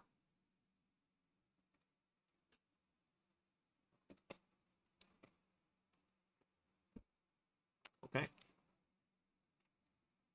Good to know. Next up, the actual screens. It's time. For music. Also, sorry I keep looking down in there, because technically I'm looking at myself, because I'm like, I need to conversate. So I'm going to look at the only other moving mobile person, which is me. I talk to myself all the time. It's a very sad existence. Talk whenever you want. I look forward to the conversation, eventually. One day. Hint! Anyway, we're going to jump into our canvases here, because it's time to go ahead and create new canvases. So, what we're going to do is UI, add a canvas, and we're going to call this Win Screen Canvas. Right? Let's go ahead and turn off the start menu. Actually, we'll keep that there for scaling for right now. I have a general understanding of where it's supposed to be at. We're going to go ahead and make this scale with screen size, and we're going to set the reference res to 1920 by 1080. And reference pixels, that's fine. Everything else is fine on that. So, our first step should be to go ahead and say, you win. And so we shall.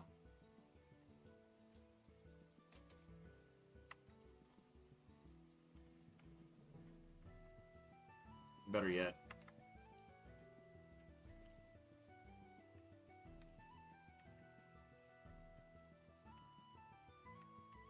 We're going to say that is level complete. And then we're going to go and give it that Monster of Fantasy text, which you can find on, oh, what was that font website that I used?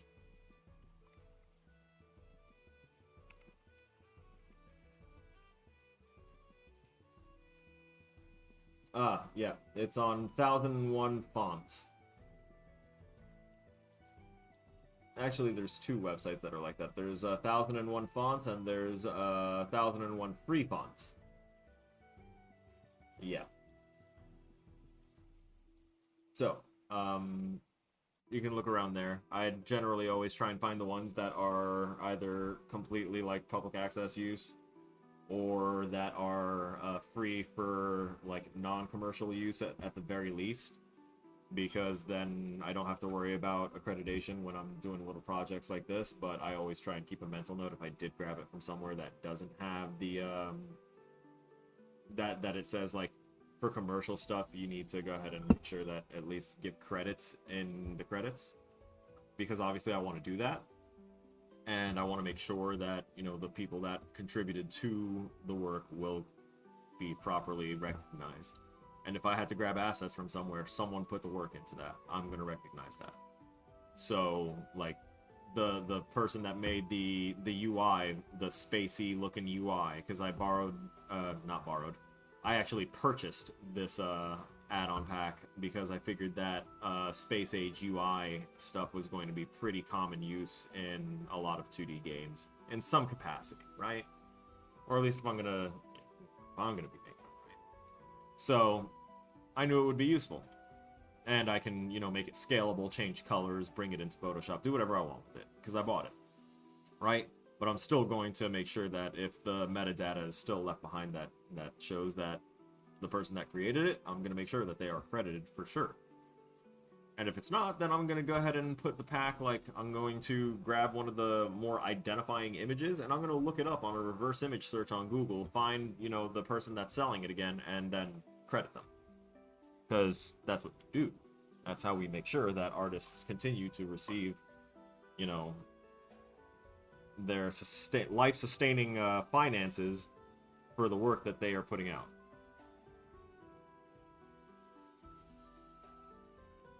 And if you're that person that asks your friends, your artist friends, for free stuff, reevaluate. Because you're either undervaluing their friendship, or you're undervaluing their craft, or you're overvaluing your friendship. And if it's neither of those and you'll have a good functioning thing, you don't want to muddy it up by mixing the two of those things together. It can be very messy. So we want this to say level complete. We got it in the right text. We're going to hit that bold. Maybe give it some italics, an underline, not a strike through. Give it that nice uppercase. Maybe the 250 font.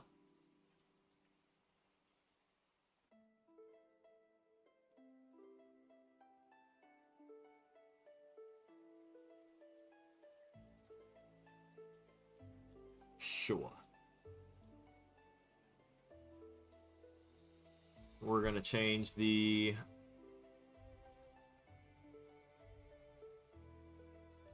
pivots and stuff. We're going to make sure that it's all set up in the appropriate spots. Alignments are good.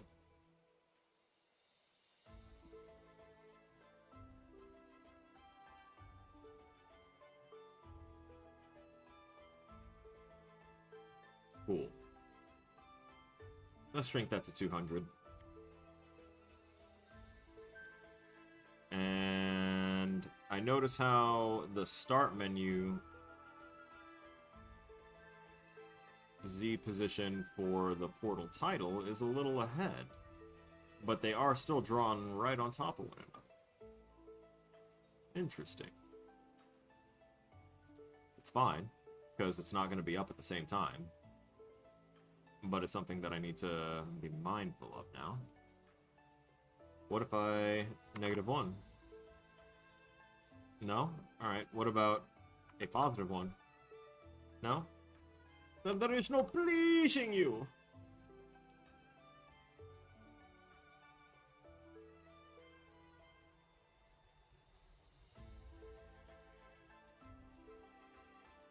Let's do a color gradient.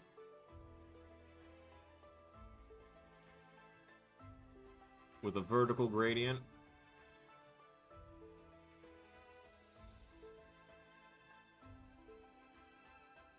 And the bottom starting at this kind of like sky bluish.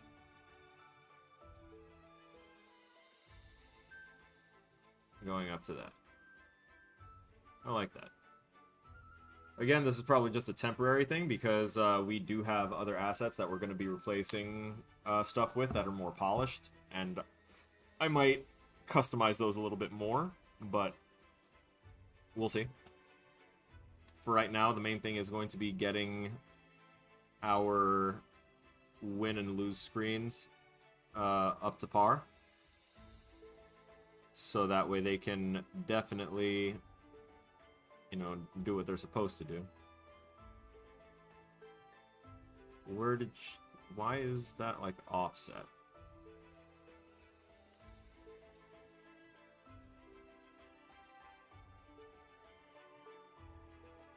Blueprint mode. Edit rect transforms as if they were not rotated and scaled. This enables snapping too. Raw edit mode. Not counter adjust the position and size of the rectangle in order to make it stay in place.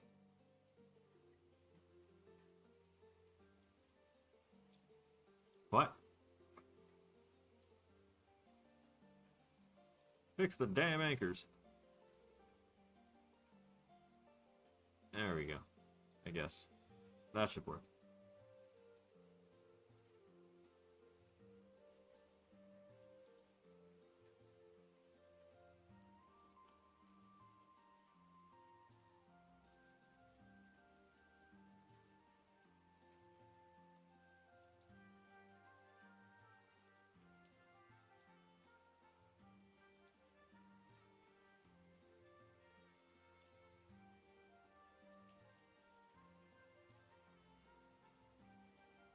That'll do. With that as a new sizing reference. And actually, I'm going to grab a button real quick.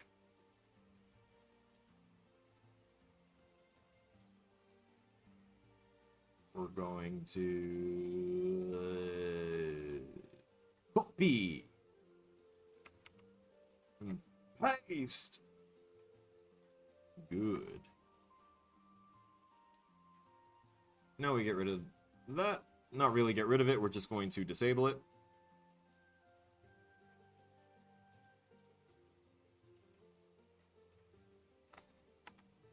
Call this win text.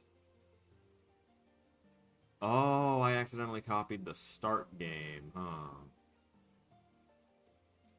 Let's delete that one. We wanted to copy...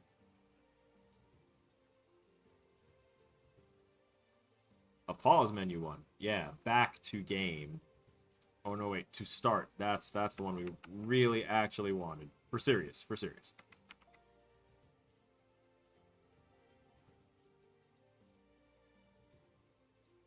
Aha. Your positioning is awful. Why can't I see you?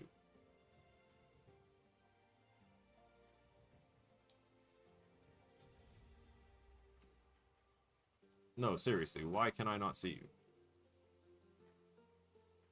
Where are you hiding?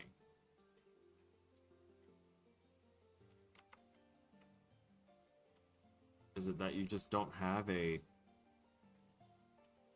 Is that it? No material? No, the other ones don't have a material either. Why are you weird?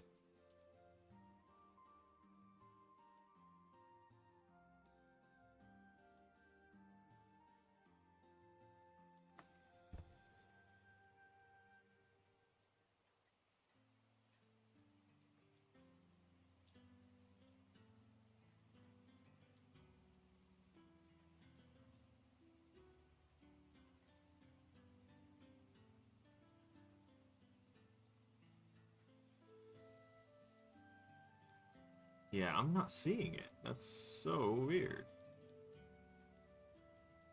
Set this back to 2D, but this is, really odd. What if we 180 the rotation? Nope. It's not that it's backwards or anything. It's weird because I see the image size and everything like here, right down here, but I'm not seeing it up here.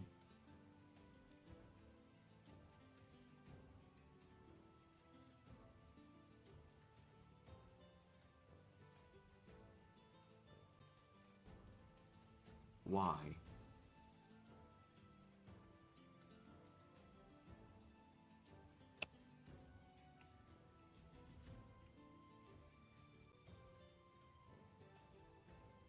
Don't understand. Alright. Looks like we're going to just do this the hard way. And by the hard way, I just mean we're going to make a button. Done it a bunch of times already. I just wanted to have an easy time of it. Oh, look at that! The button, it showed up!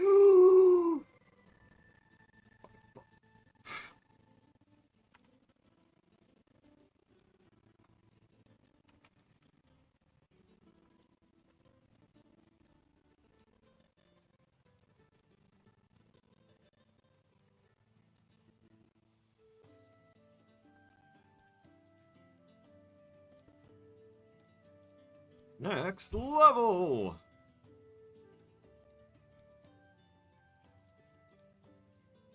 Nah, I don't want auto size. I do want it bold, and I do want it monstrous.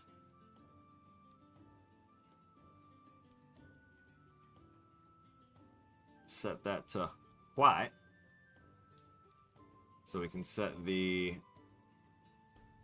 UI sprite to table número uno. Okay, okay. It's looking alright. So if we were to, say, potentially expand the width of this to... What's the size of these other buttons? Oh, they are 160, 130. Let's do a text value then. 18.85. Okay.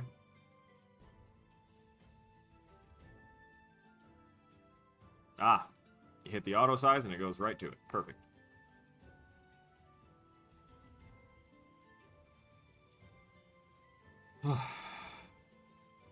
Color of button.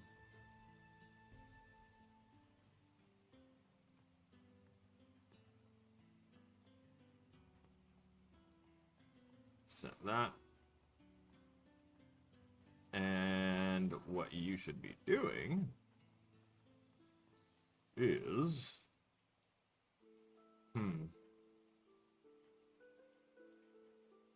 I need to write a new command. I need to write a new function on my level manager script. I just realized that. If I want this to be properly automated. And not have, like, a tier list of, like, oh, if it's this level, do this.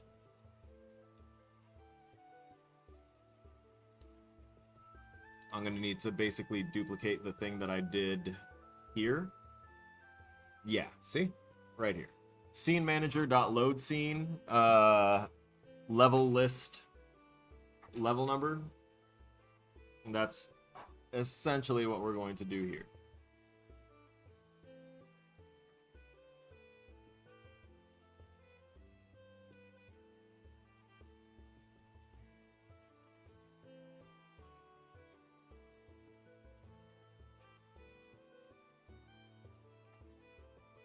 Alright.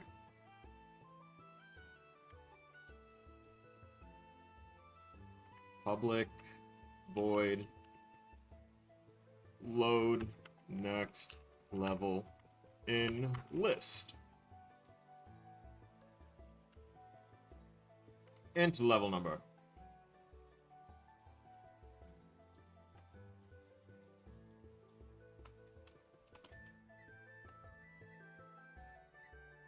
All right.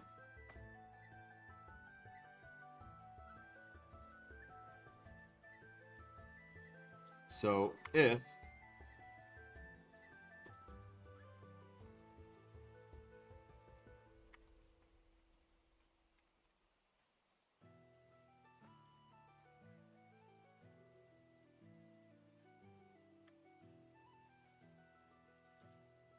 level list, not level number,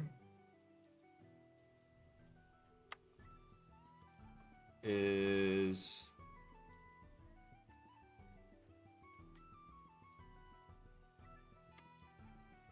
hang on.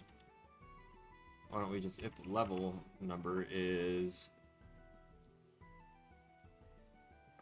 less than or equal to the, what do you call it?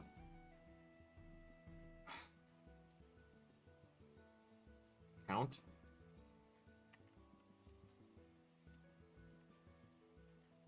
Yeah, count. Cool. Oh, we also, whoops. Also want to make sure that the level number is greater than 0. Because if we're going to be loading the next level in the list, then the one level that should never be in that list to load is going to be level 0, the start menu. So So long as the level number is greater than 0, let's go ahead and add 1 to that, or let's go ahead and go to the next level in the list. But I'm going to put in logic that says if level number is greater than or equal to the maximum, the list count, then we're going to have to pull different logic here.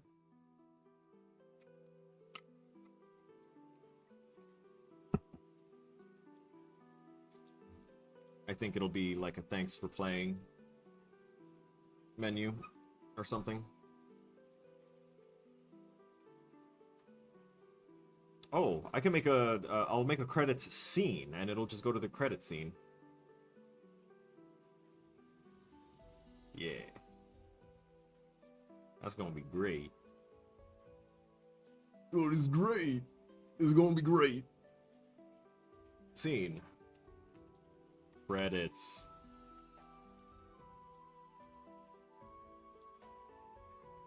Okay. So long as that is the case, the level number is less than or equal to the level list count, and the level number is greater than 0, then we want to load next level in list. Ah, shit, I think I need to actually nuke that level number thing. Yeah, I do.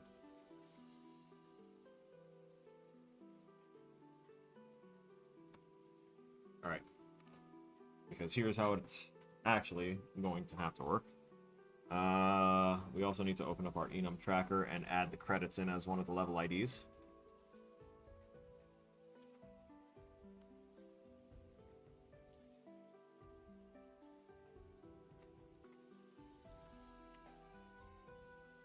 We're going to set random level as a level 9. Which means that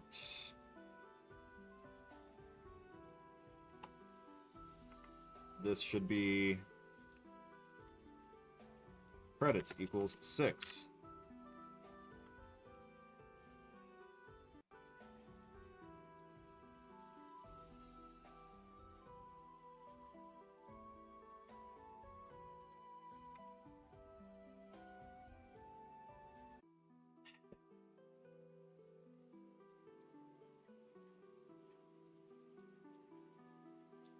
So when we load our start menu scene, the first level ID is always going to be the start menu.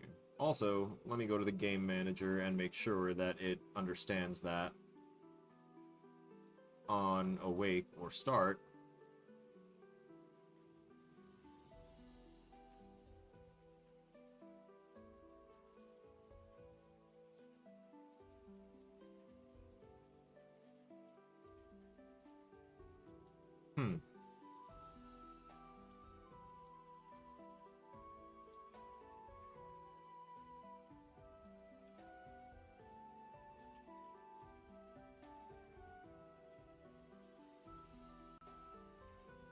Okay.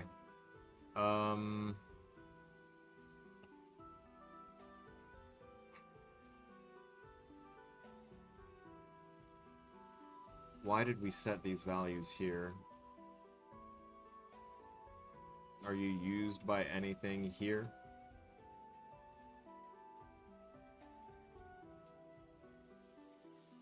Let's find all your references, shall we?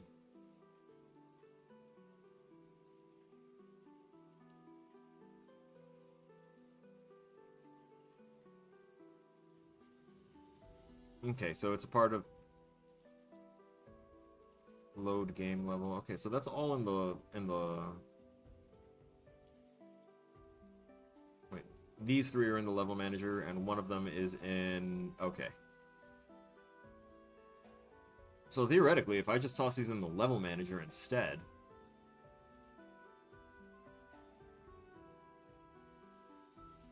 yeah.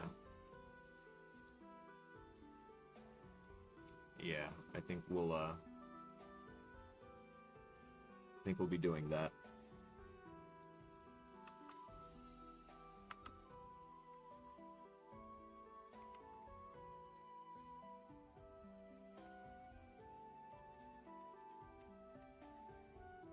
which means that the only one that really needs to have its reference changed is this one to say level. And then it's going to throw an error in the main thing because we haven't saved it over here yet. So technically these variables don't exist over here just yet, but they will after we go ahead and rub out that. Oh, yeah, it understands the task now.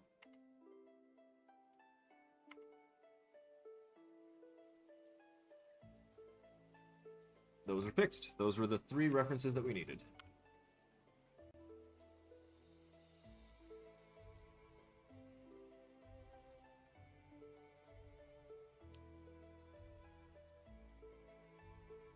Oh, I have a bunch of voice messages from a dear friend that I will... Oh.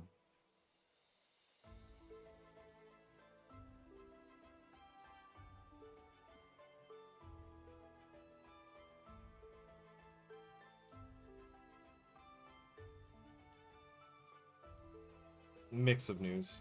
I'll have to listen to the voice messages later to get a grasp, but it's... Life is hard. Life is very hard sometimes. Okay. So, level ID, level number.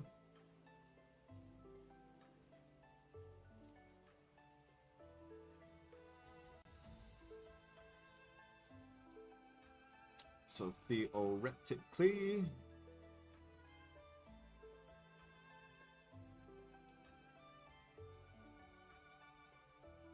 it would be equal to... Okay.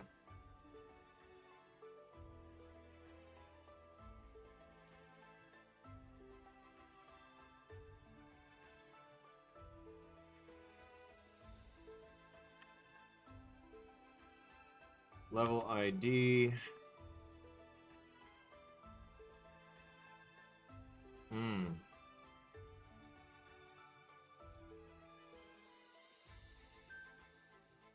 I think this might be a switch.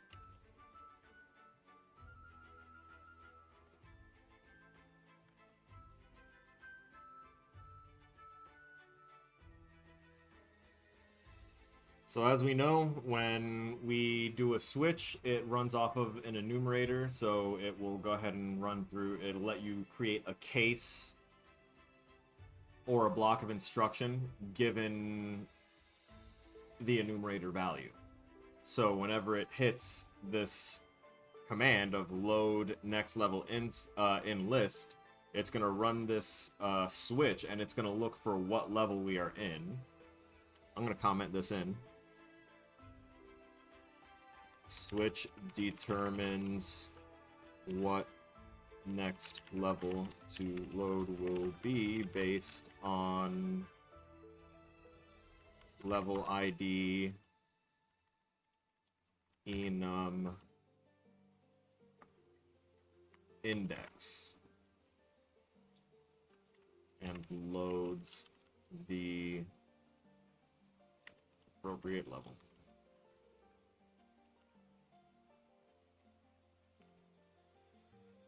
So, switch statement. Our first case scenario, we can write the default in here of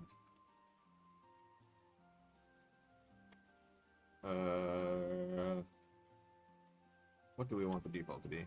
Just print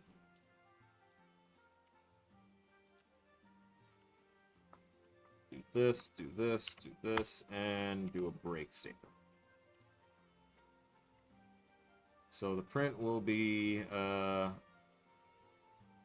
level ID failure as a default message if everything else messes up on this. And the starting menu will be, break that off right there, just so that way I don't have to see red. So when we are on the starting menu, what do we want to do when we use this command, load next level in list? quite easy. We want to go ahead and get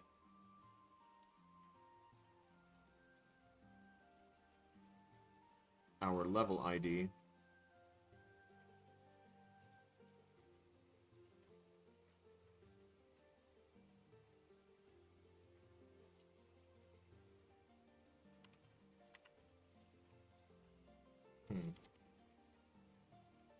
Level ID dot starting menu dot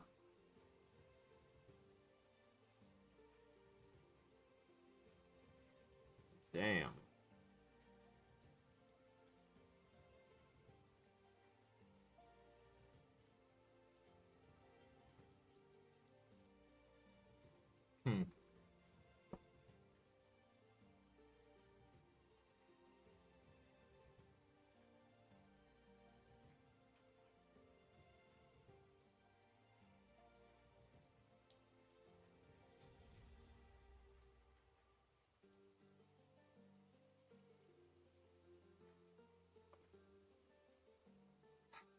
So it would be level ID, and then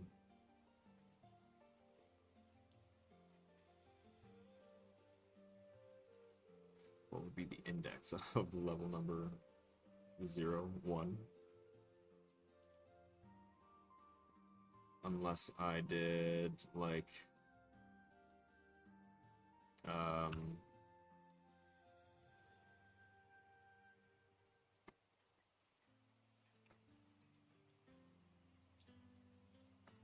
let me comment this out.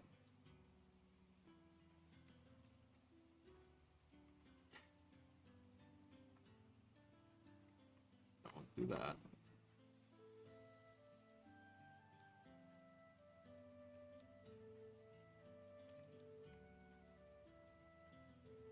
Scene manager. I want to get the active scene.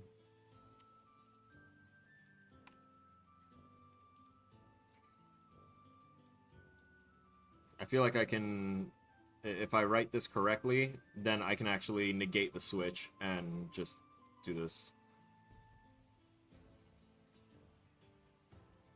If we get the active scene and find the scene in the list,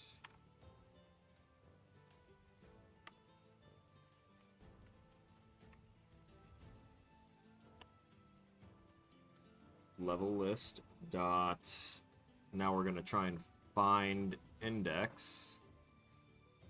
Oh, nope, that's looking for a start index. So if we do find, predicate, oh no, that's just for scene field finding. No, we don't want to do that.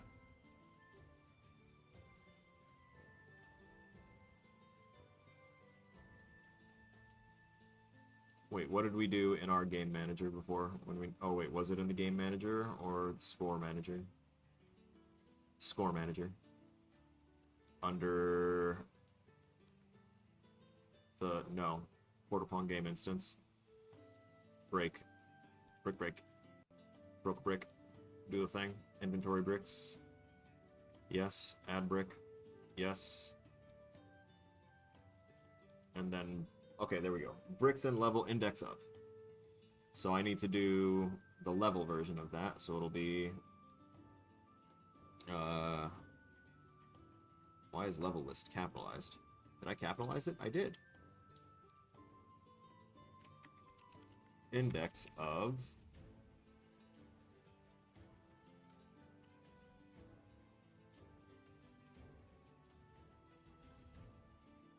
I see. Because these are scene, my list is a collection of scene fields, so it's not.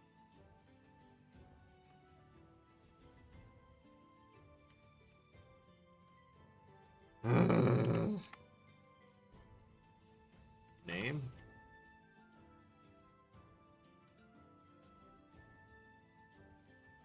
No. Level list,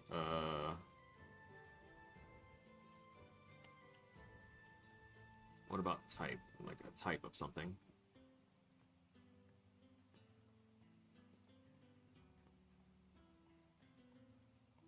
Get type?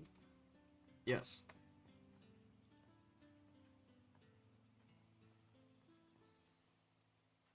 No, it's still gonna try and go through the scene fields.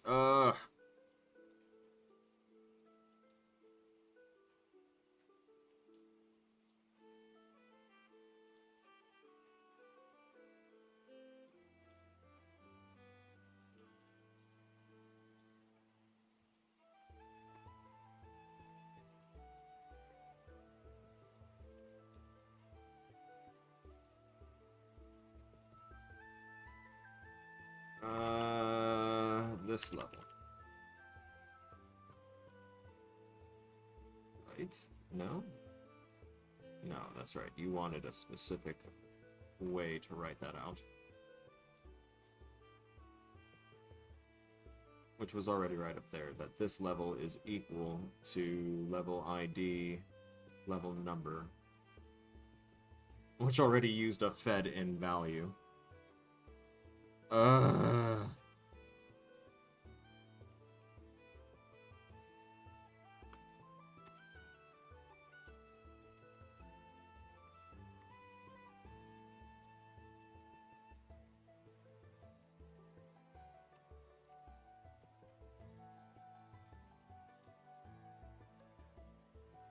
That doesn't work either, because it's just doubling down on it.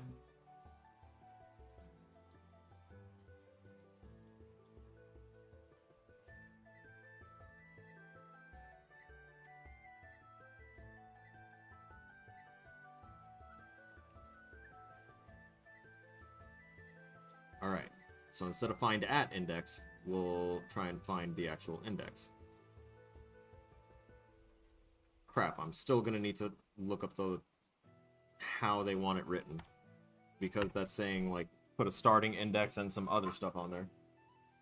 Research is very important.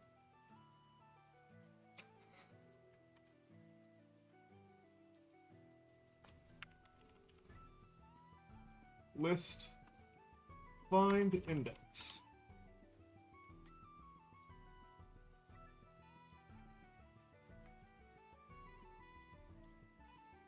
Unity discussion. Yeah, let me put Unity on there. So that way it shows me better examples that fit scripting instead of programming.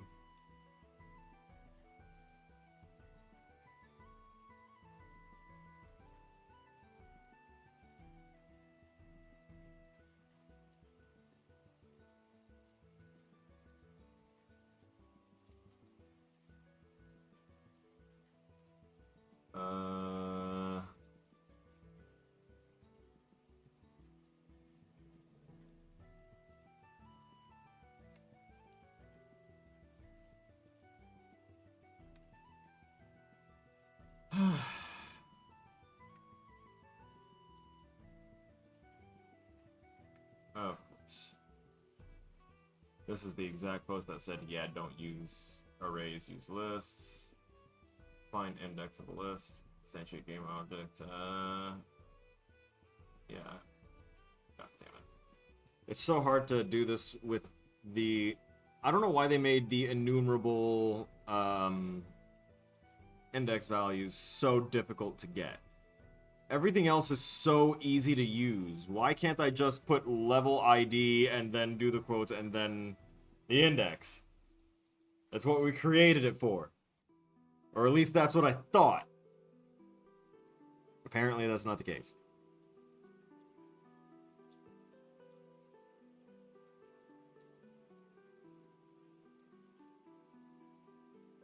Alright, so if the current level is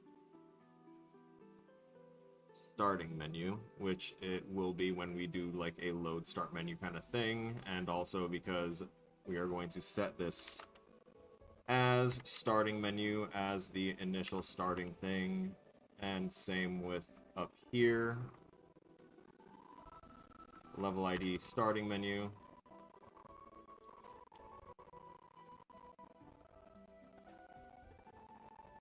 So we will always start at the starting menu, hopefully. Coding is funny that way. It's a nightmare.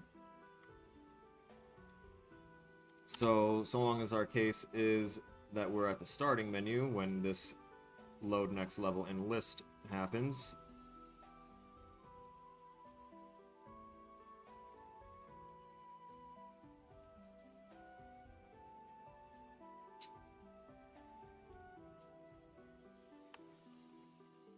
Ah! This level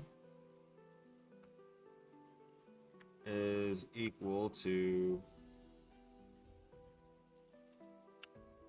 level ID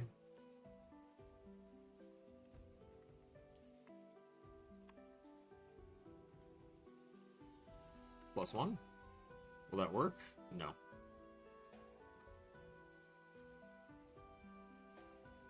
Level ID 0 +1. Oh my god.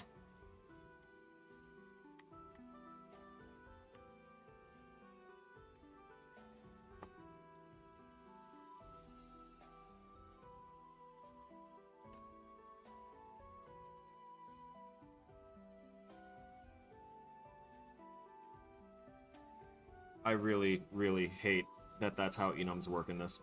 Okay. We can delete this fancy wording here. So this level is plus equals what?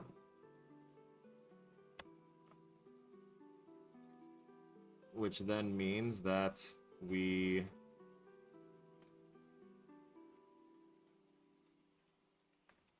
scene manager dot load scene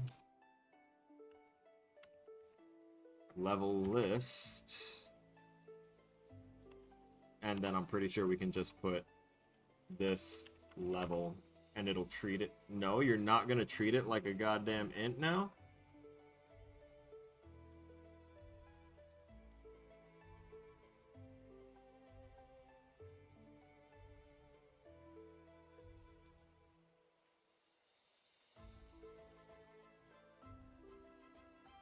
Ugh.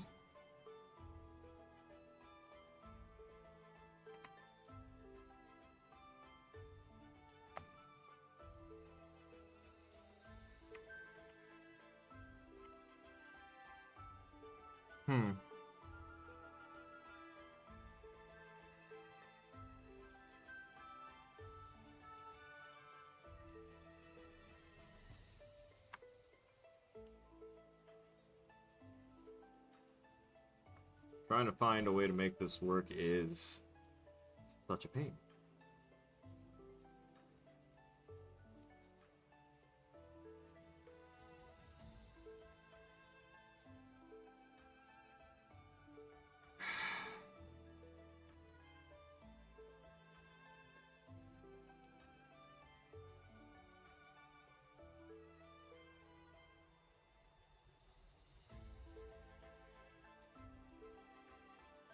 Damn it. Thanks for still being here, Darklight, by the way. Because I know that this is not at all too riveting, just watching thinking and just this.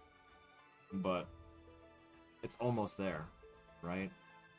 I feel like it's so close. If I can get this and get my win and lose screens done, then everything else is just kind of polishing and then doing the actual like creative bit, quote unquote, the part that like a level designer would have more fun with, which would be making the brick configurations, how they're shaped and like how they're decorated around the level for the player to try and hit them.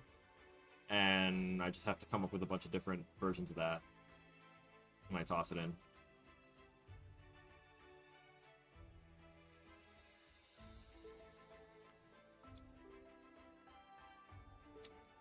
The problem is trying to find the right thing here.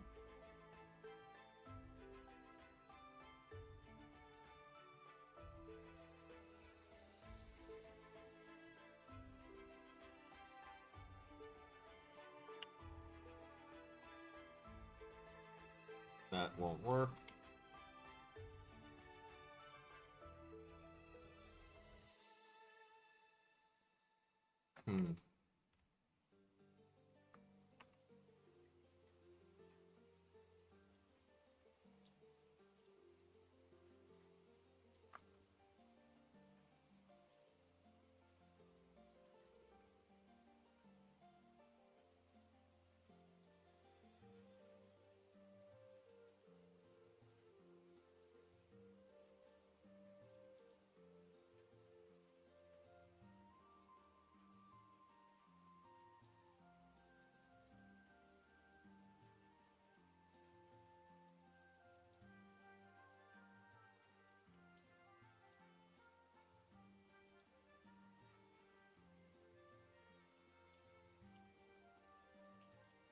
Trying to find this specific thing.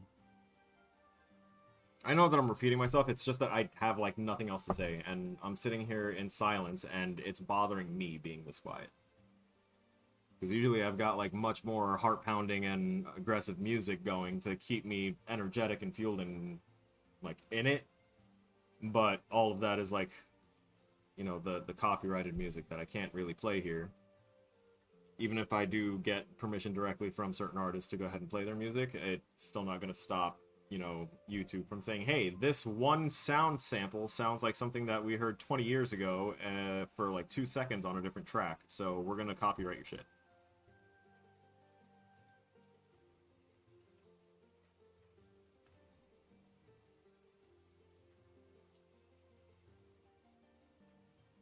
Mm.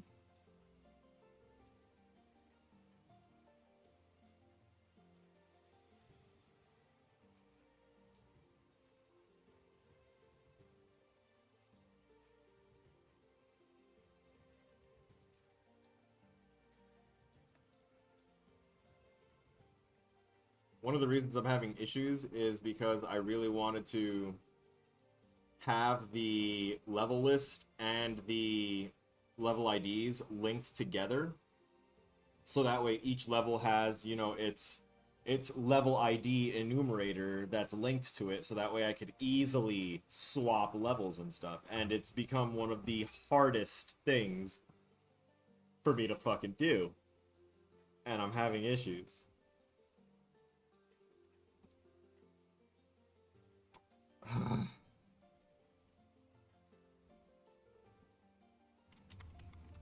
Load level from enum index value.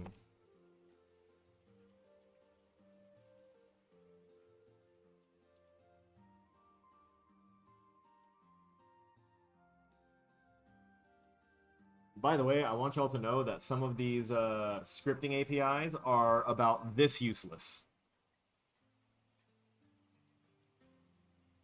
I want to know what the enum value index thing is and everything about that, and all it's going to give me is public int enum value index. Description: enum index of an enum property.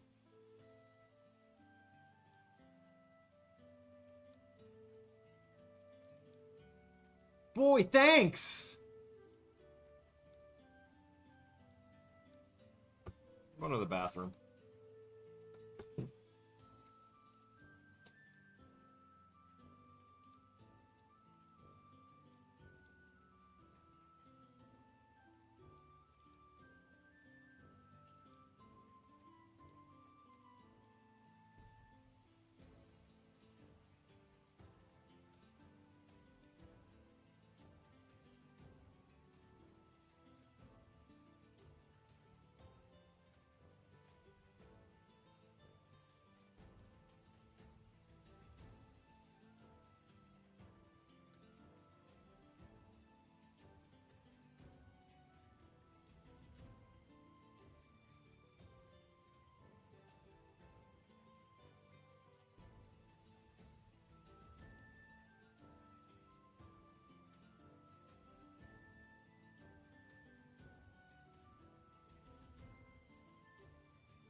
Oh, also, Unity's got this amazing feature called scriptable objects, which also works as an alternative for enums, but I'm not as familiar with them.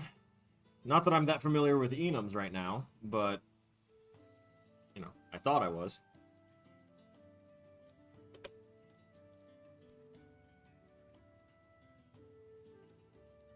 Hmm.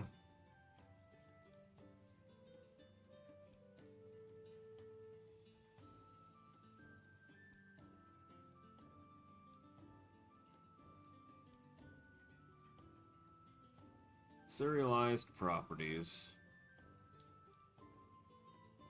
Yeah. Oh, yeah, that's awesome. Oh, scriptable object create instance. Oh, cool, they're talking about it. Literally what I just mentioned, but not what I need. Dun dun dun dun. Int32 representation of an enum property with mixed values. What?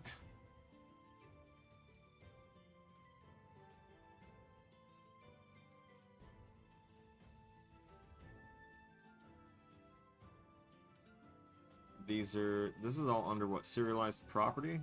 Okay. Enum value index. Let's take a look at that.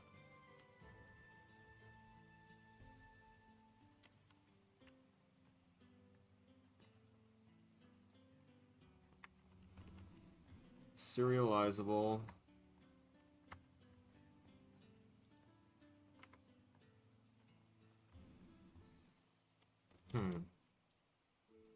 What the hell was your syntax again?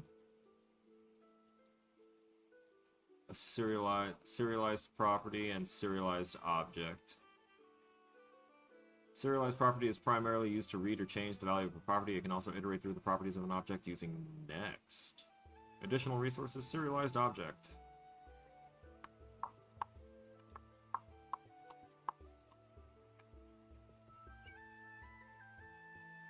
Alright, let's see. Serialized object dot... Oh boy. They gave me nothing else on there. Serialized object dot enum value index. You really ain't giving me much to work with here. In fact, you give me nothing to work with here. And that just wants me to introduce a random thing here for that. Even though it should already exist. Cool. Public methods. Deletion properties and stuff like that. What is this under the use scenario for? This is under classes, under Unity Editor. Oh, look at that. Unity Editor. That's great. We have it there. Are we actually utilizing it? Doesn't look like it.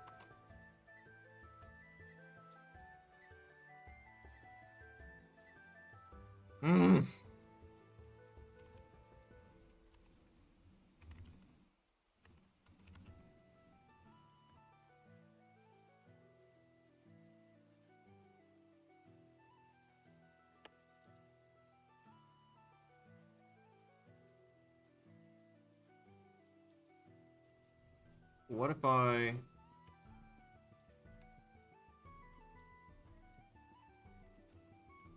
Oh, it doesn't let me to int that?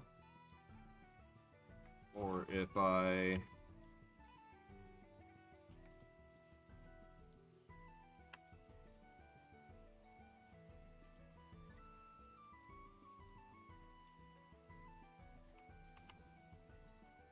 And if I do scene manager, not scene manager, level list,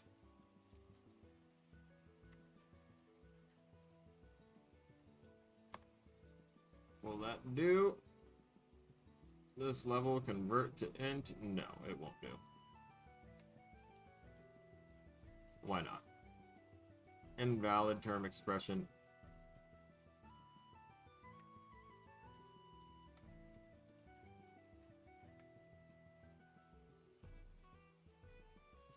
Do you need a new name?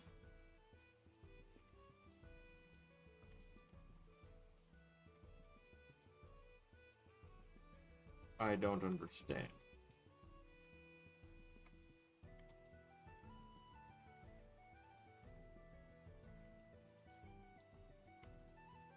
That's a type. This doesn't want to...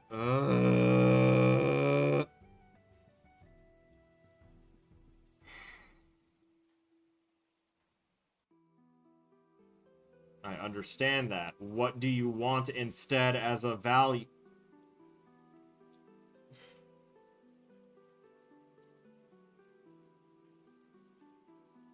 Hello, you beautiful red cardinal bird as my background image. that is randomly cycling through. You are lovely and actually a very welcome sight to prevent me from losing my absolute shit!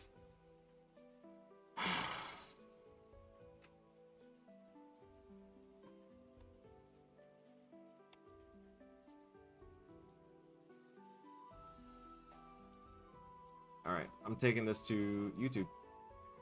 I am going to YouTube. We may sit here and watch/react to someone else's video on how to work enums if I can actually pull that up. Unity enum. Do I want a switch or a state?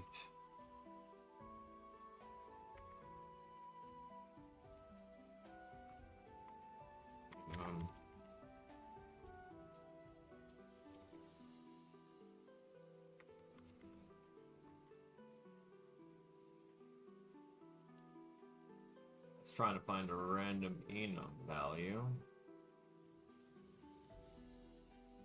Use enums for state handling. Yeah, I got that.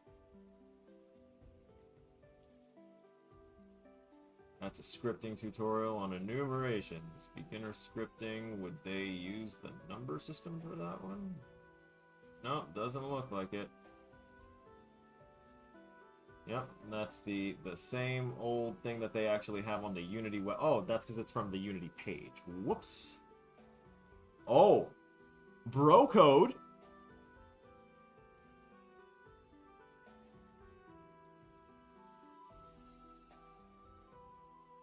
What's going on, people? It looks like bro code's code here actually contained the, what do you call it? Their number, their numerical things. Special kind of class that contains a grouping of named. It's gonna be very quiet for you. We tend to use enums when we have values that comma. So we have Mercury, Yes, Venus, planets. Earth. We now have an enum of planet. Uh-huh. So let's access one of these members of our enum of planet. Is a planet. Ha! So to access Pluto is a planet. of one of these members, you type the name of your enum, planets, dot the name of your named member, Pluto. This will return the name, not the integer. Let's try it. Pluto is a planet. This is no different from I need that integer though. string method. This will do the same thing. Pluto is a planet. Okay, now if we need the associated integer with each of these named members, we would cast this member as an integer. Let's change our message around.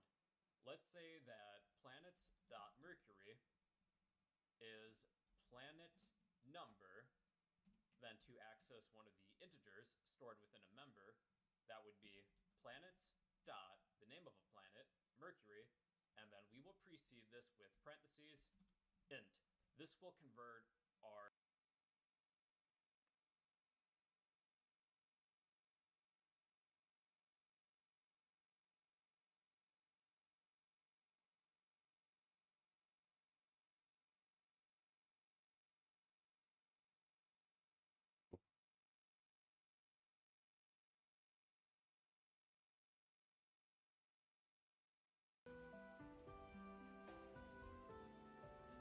This is why. This is exactly why research is so important. Because now I should fully just be able to set this to int level ID dot this, or I should just be able to this level, right?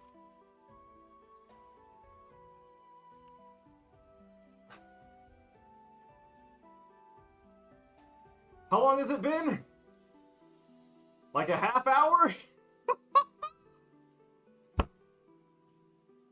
Oh my god. This is why I said we're getting off between 8 and 9, because we're 10 minutes away and we have just now, finally, been able to do the whole adding +1 to our current level, so that way we can go to the next level by loading the next viable. God damn it. I can't believe it.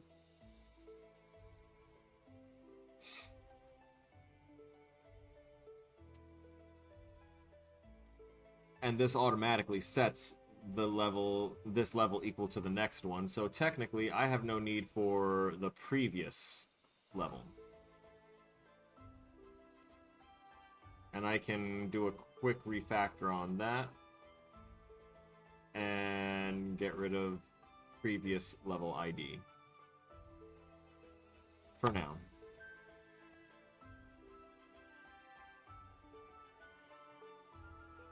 Oh, level manager was looking for, aha.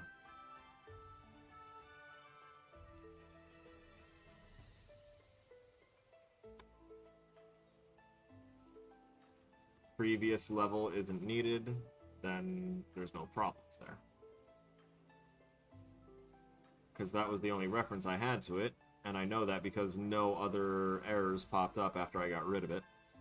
So once I save, that should be fine. We're going to get rid of that visual scripting and that system thing there. Get this nice enough to where it's supposed to be up there.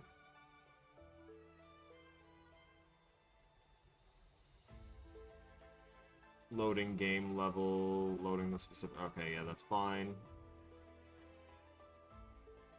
At least for right now.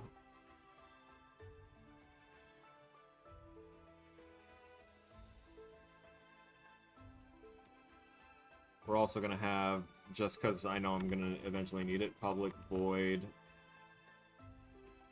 load random level in list. Or load random level. I'm just going to leave it as load random level.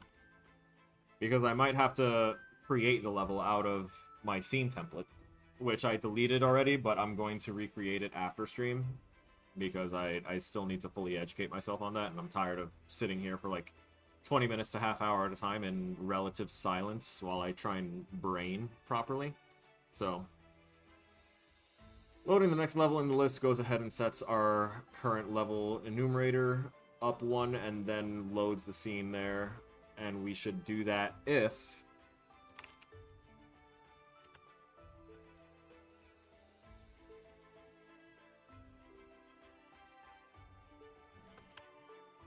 Come on now.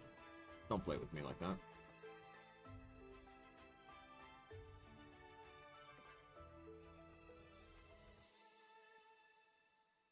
If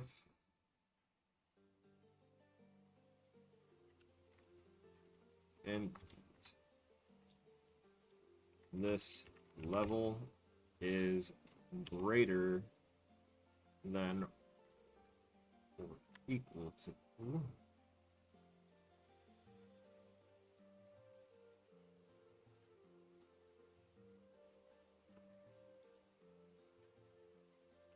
level ID dot credits.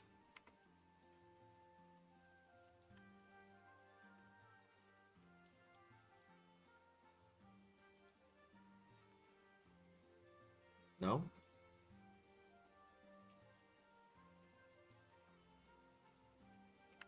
What if I do that?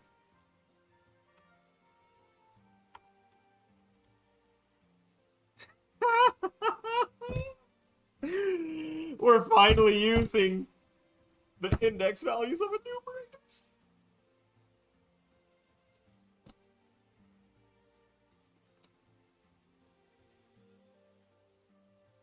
I'm so mad that it's taken this long to try and understand this. And I don't understand why they have it set to this specific way of writing it out when you can't exactly like set anything else as an identifier for the enumerator. It's always going to be an integer like whole numeric value assigned to the enumerator, like the enumerable thing that you're doing. So it could be a string, it could be, you know, the level IDs that I'm doing, it could be anything.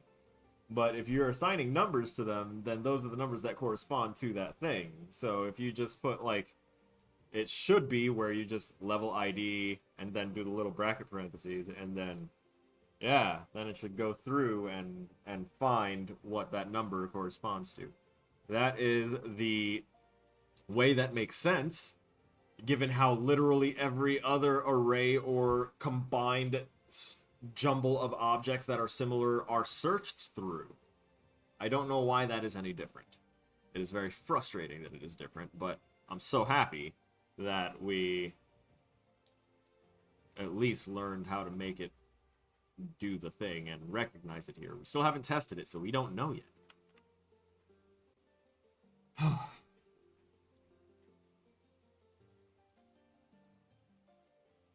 Okay. So now that we have done this, I'm actually going to have to change the start menu as well. But let's create another button now that we have our next level button finally in place.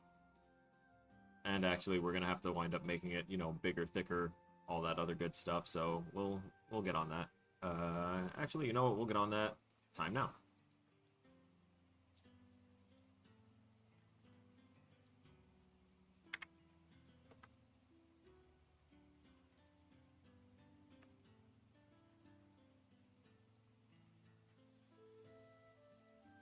Let's center you as well, shall we?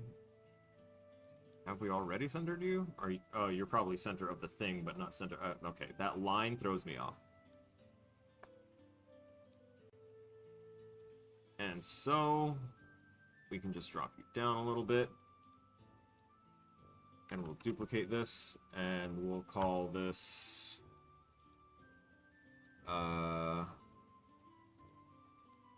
quit to start.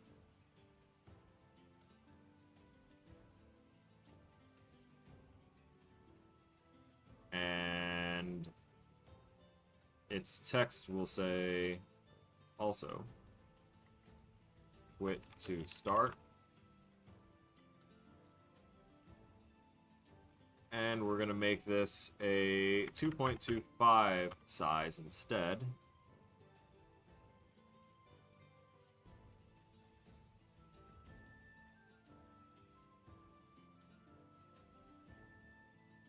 And we're also going to change that coloring to... Let's sample here. Oh. I guess we didn't change the color of that quit. What about the pause menu quit?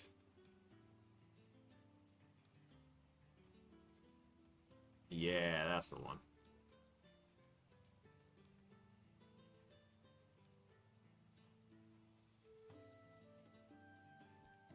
Quit start. We'll go ahead and sample.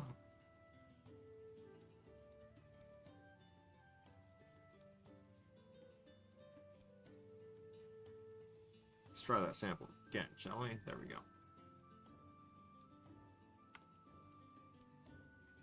Oh, wow. That darkened it up a little too much.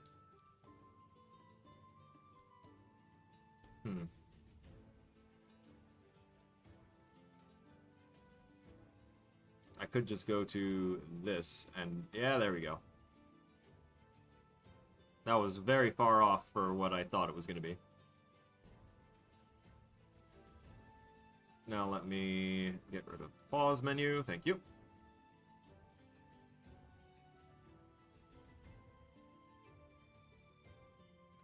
Have quit to start right there. We'll probably actually drop it down to right there. And then we'll also duplicate this and do a outright quit all.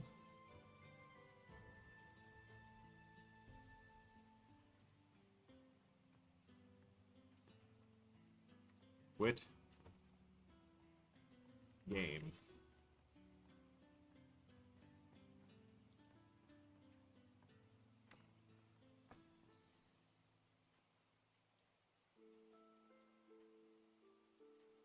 That one's going to be the very, very red.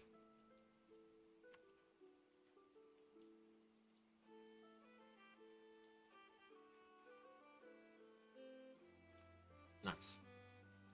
So that should be fine there. Oh, shit.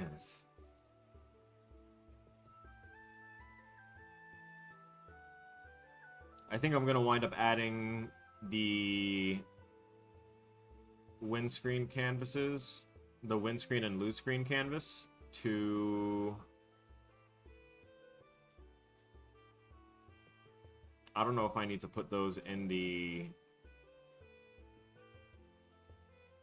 game manager or if I need to put those in the menu manager, to be quite honest. We'll look into it. But I think we can now take this and duplicate that and call this one the lose screen canvas. Change win text to lose text.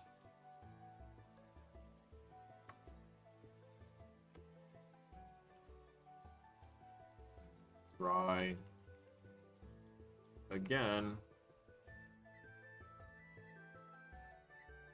And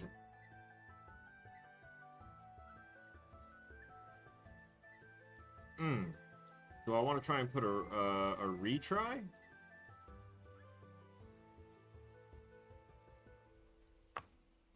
I'm gonna set a retry button here, but I'm gonna make it invisible to start with, because I'm not sure if I am gonna be able to code that the right way, so that way it like reloads the same level and gives us the same stats that we're supposed to have. So let me take a look into this real quick. Well, afterwards. I'm gonna add this just now, just in case. Retry.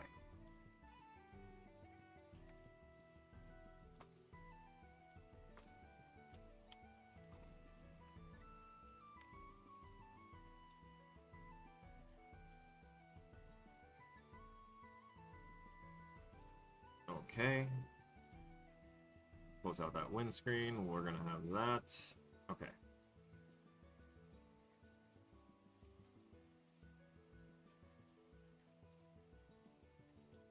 We'll also make this too bad.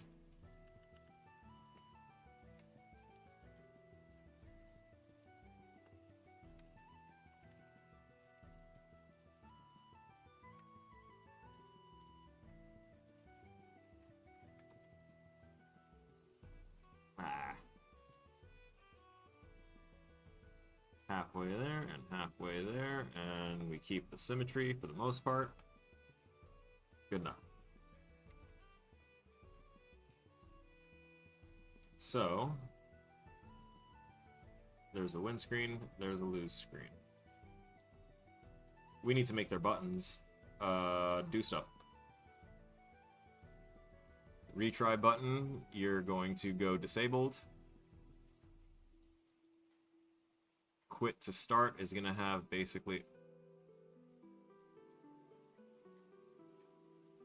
Right, now I have to go to... Alright. Pong persistence. Canvases.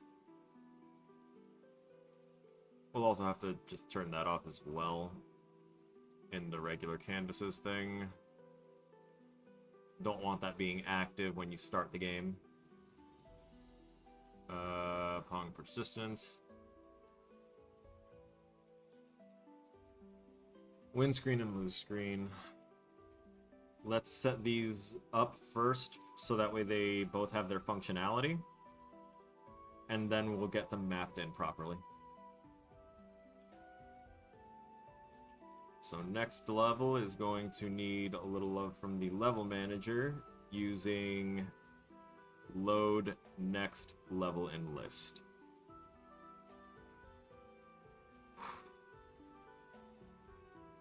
Next is quit to start, which is also going to have the level handler doing a load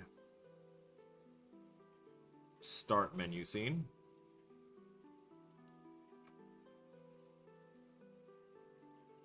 And then quit all being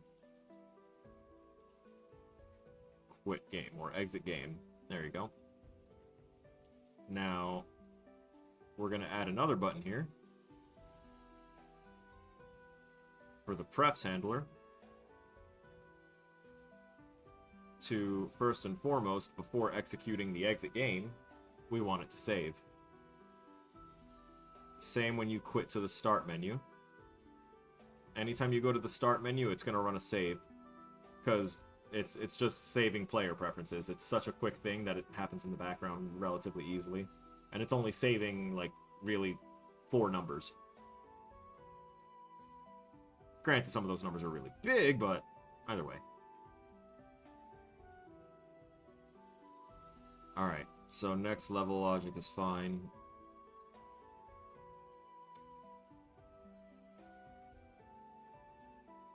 We have other things that will take care of posting and tracking the high score.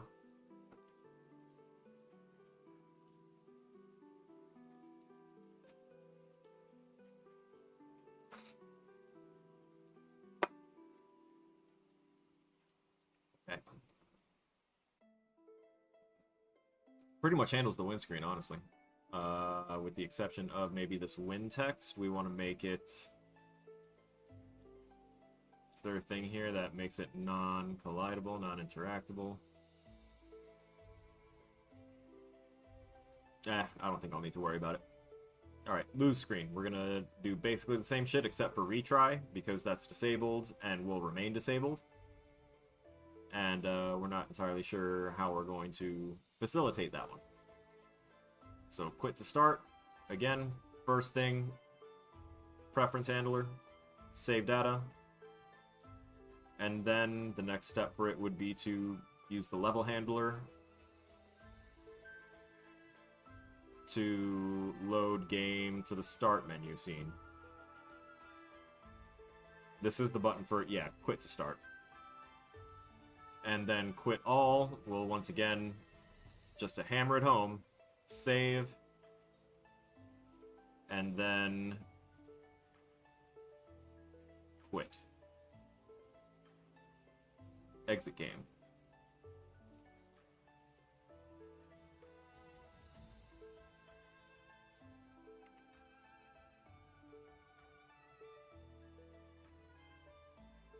I'm going into the menu manager, I think. I'll have the menu manager pull information from the what do you call it? From the Portal Pong game instance to determine if the canvases for win and lose should be active.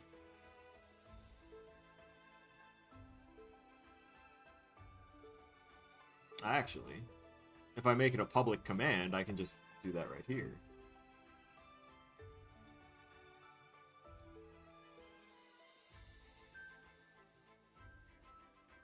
Yeah, see, I made button commands to access these private things, so...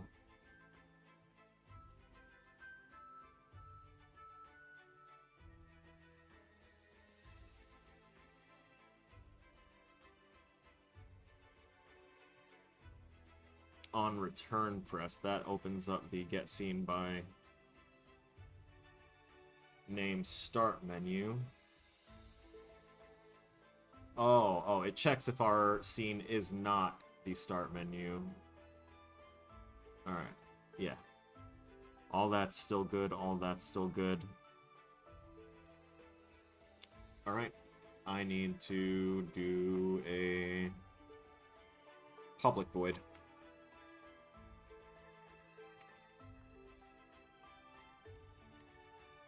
So this one is going to be a public void,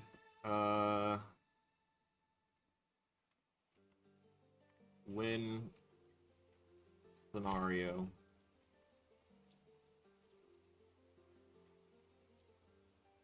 And it's going to check with Portal Pong game. No, I think it should just be called. It shouldn't need to check anything. It'll run itself. Win scenario, we want to... oh, right. Right, I need to create the canvases. the canvas references.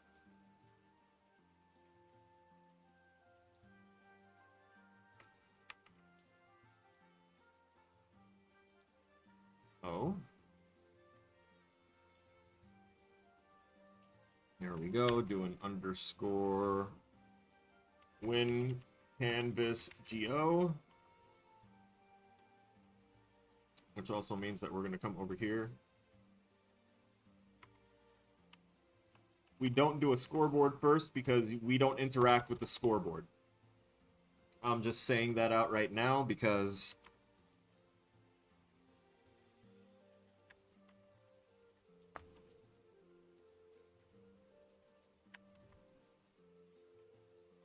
it's not a menu. Since it's not a menu, we don't want to be able to interact with it at all. We don't set anything up for it to be interacted with. It's only used to gather information from various points, basically the score and the high score and the multiplier, and to constantly update text based off of those values. No other interaction should happen with the scoreboard besides knowing when it should be visible and not. But over here, where it says header first button selected on corresponding menu, this one actually has meaning. We're also going to space these out since we're here. So we're going to say space 5. Same with this header. We're going to give that a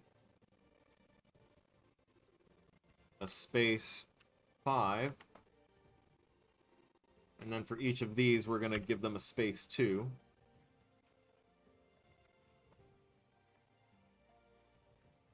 We'll highlight this, and then we'll do it again. After 1 or 2 more times, it understands.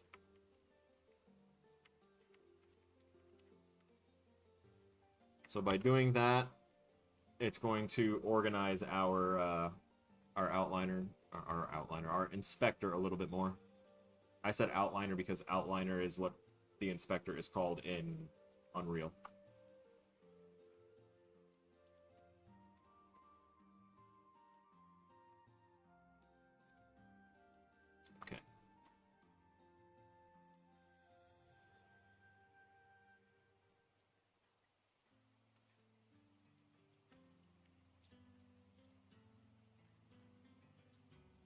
Okay.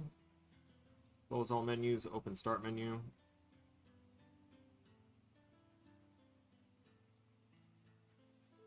I'm also going to create 2 more here.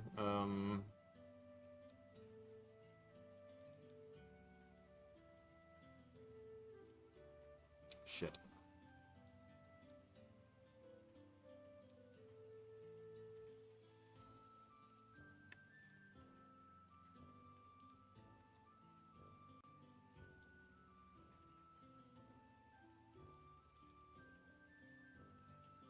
I feel like these 2 in particular will wind up kind of being needed. Those are for opening the menus. Yeah, I should also probably make counterparts for those. Let's see.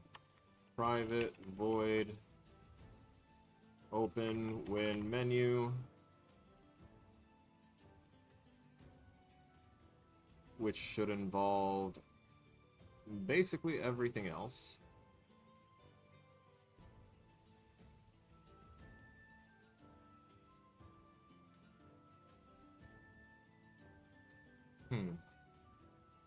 I was just gonna have it do close all menus and then go from there, but I think I can just long form write this one. Because when we win, I kind of still want my scoreboard canvas to stay up.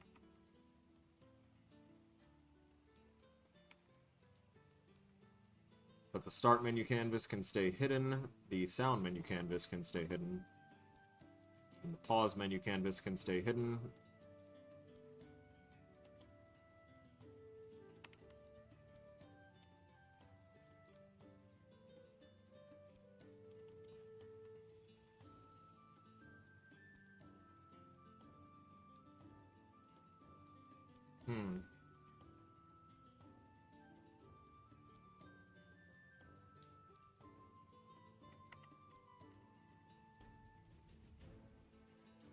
I'm gonna find a way so that way at some point I'll find a way to do this. I want to make it so that way whenever my open win menu is called, or same for my lose menu, I want it to essentially pause the game without actually pausing the game, you know?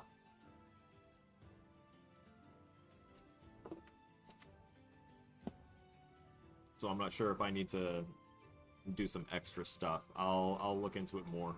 Right now, step by step. We need it to open the menu. So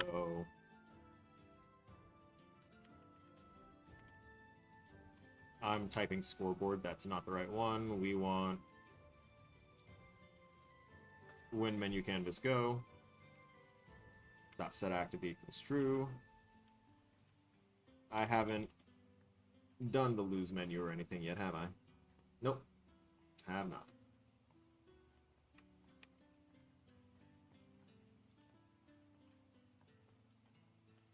There's the lose menu.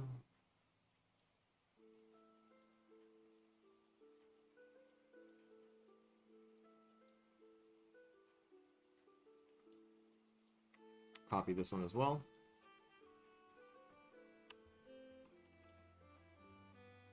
So this little section here, again, is so that way whenever we open up a menu, we're telling the system exactly where we want the selector to pop up at when that menu is open. And we do this because controllers, if they don't have a starting location to work from when you open up a menu, they can get freaked out. So it's mostly for like fixed location stuff. The type of menus where when you press down or you use your thumbstick and move in a direction, it will like move to a slot of an item and a slot and a slot and a slot, like pre-dedicated spots that it would move your cursor to based off your input. Those types of menus break if you don't like tell it where you want that first button to be, you know? And the alternative is to just have your menu have a free selector where some people just like go around all over the menu, and you know, at that point you may want to consider animated cursor or a special different type of cursor, which is different than just highlighting the selected box with different code, which is going to be a little bit easier than, you know, other cursor related stuff. It's a lot. Close win menu, close lose menu. We're still working on open win menu. Okay. That needs to be an underscore. Lose menu canvas, set active false. And then we're going to say, there we go. Event system current dot set selected game object, and we're going to set this to, instead of sound menu first, obviously we want that to be win menu first. Excuse me.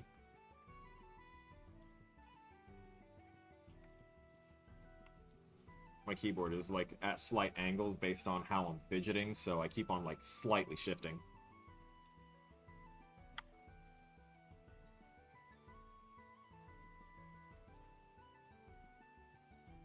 And the next one is going to be basically the same, but it'll be open lose menu.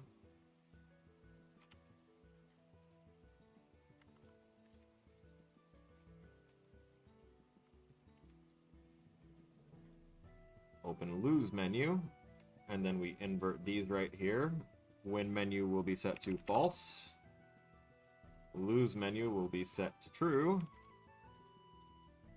And then we set win menu first to lose menu first.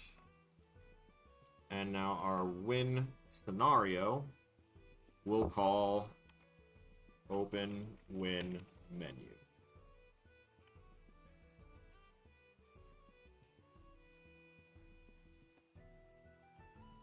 Public void lose scenario.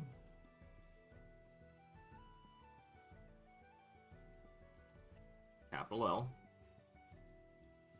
L. Open lose menu.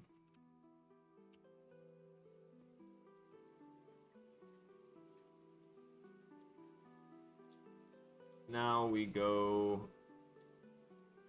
and do le opposite. Oh, we also have to add these to the close all menus. Yeah, that's definitely a thing.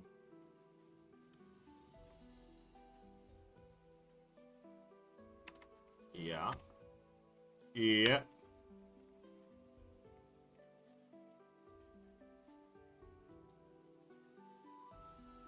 Excellent. So if we open that up, set that to that's fine. It's the same with all these other ones. I shouldn't be worried about this. I need to add this shit to all of them.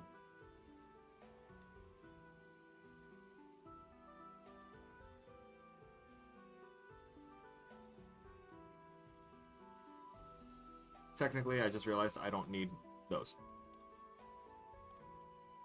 Now that I've added it to close all menus. Close all menus will actually get rid of all those. Open sound menu.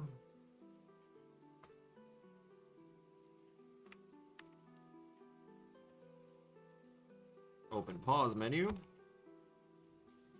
Open start menu. Close all menus.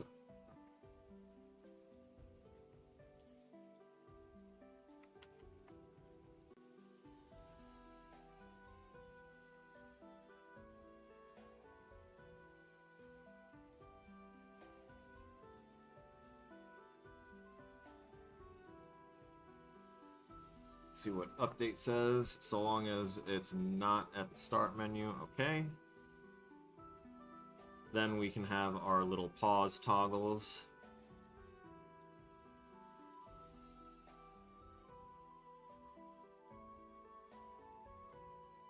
Oh, we wrote the pause function in here. I mean, it still goes out to the pause guy, but unpausing will always open up the scoreboard menu, so long as we're not in the... Okay, that's fine.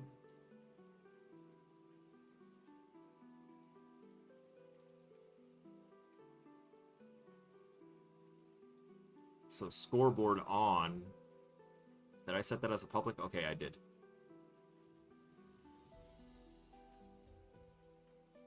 I want to do something with this.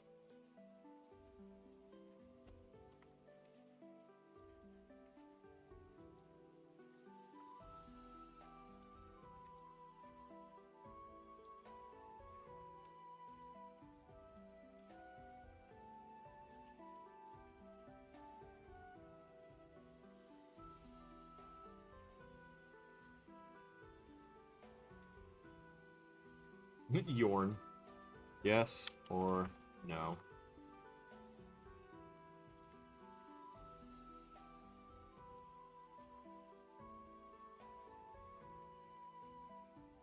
So, with that, we can do underscore scoreboard canvas dot set active is equal to yes or no.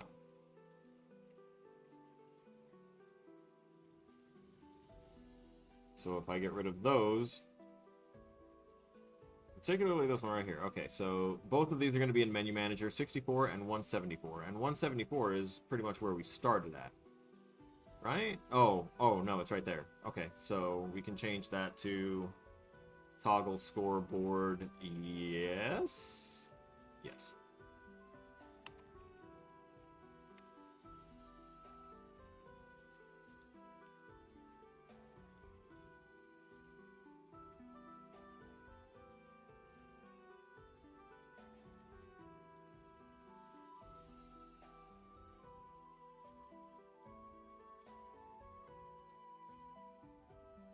The reason I put type in front of it is because I wanted to tell myself that I need to type true or false in there. Because me putting yes or no, my brain didn't auto-click it to bool for some reason. So, yes. Toggle scoreboard, true. And that means that the last other one for scoreboard on was up here, right? Let me copy this first.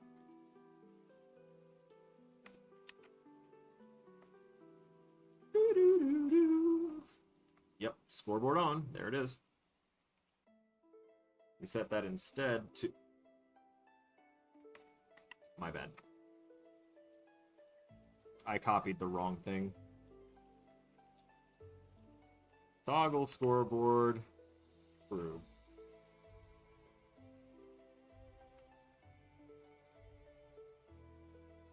Alright, so now nothing is referencing scoreboard on or off. We get rid of both of those because we consolidated them now to a simple toggle scoreboard. Which I'm also going to, you know, do my thing here and make sure that things are all nice. On start menu press, on start game press, on return press.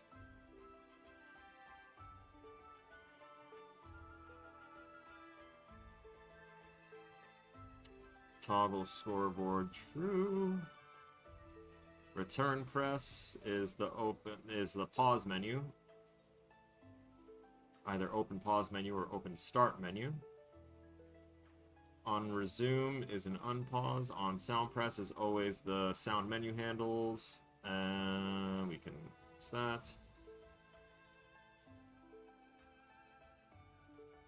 Okay, I'm confused. Where's open start menu and open pause menu at?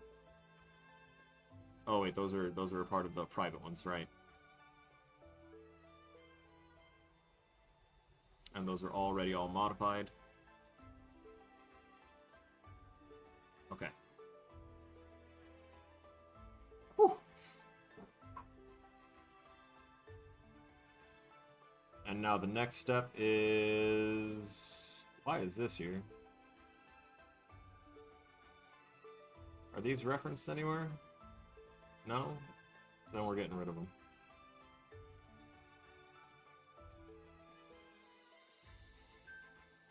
Those were the sounds that I wound up copying over to the Portal Pong game instance because they actually are the sounds that are supposed to play when you win or lose. So all that's handled in here, may as well. Next here, we know that Brick Break is working.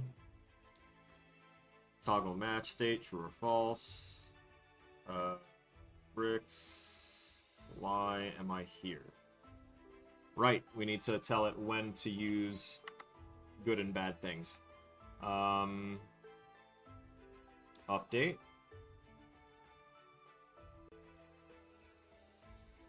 So now instead of just printing U1, now it can call to menu manager dot instant. Oh my god, do I not have? Oh my god, I don't. Okay. Okay, no need to panic. There's no need to panic. Why doesn't this exist? Okay. So let's just kind of manually put it in there then. Public static menu manager instance. Let's go ahead and reduce that to just a single I. And hope that doesn't break anything.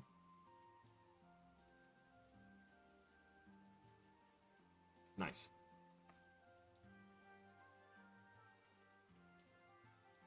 With that done, we should be able to access it from anywhere, even though I dislike that I didn't do that to begin with. So menu manager dot instance dot open win.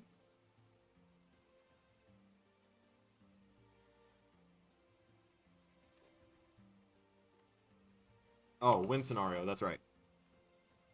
Whoops. There's win scenario, and then we can look at the lose here as well. So there's the win. There's print you lost. Then we can menu manager dot instance dot lose scenario. I think the first way that I'm going to test it is going to be with a loss, just because that will be faster. Then again, I can also just go into my level and turn off my my bricks and just add one single row of bricks or one brick total. But we'll see.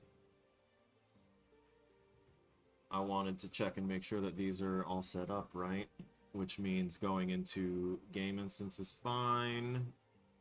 Score manager doesn't need any changes. Prefs handler is good. The game handler doesn't need anything different. It knows that the start menu is where it is. Why is game handler, aka the game manager? Huh. So it did serialize just the start menu for some reason? That's odd. I'll be right back. I really have to pee. I'm trying to find it for some reason.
Okay.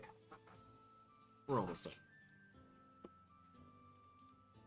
I am technically within the range of time where I wanted to dip out of here, so let's try and get these tests done so I don't make a liar of myself to myself.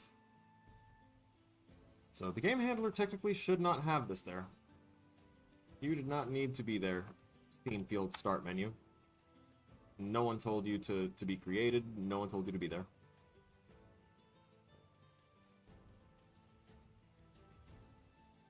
Wonderful. So we have the levels, the randomizable level choices, which we are not yet, filled out with. The levels in order, though, will need to be added in again, so we're going to do that right now.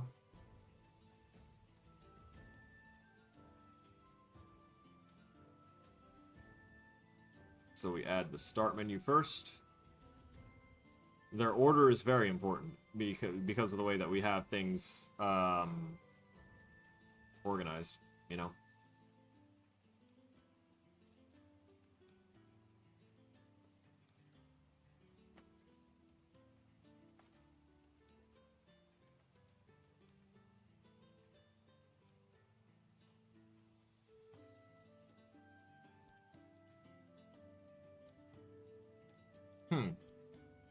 Interesting.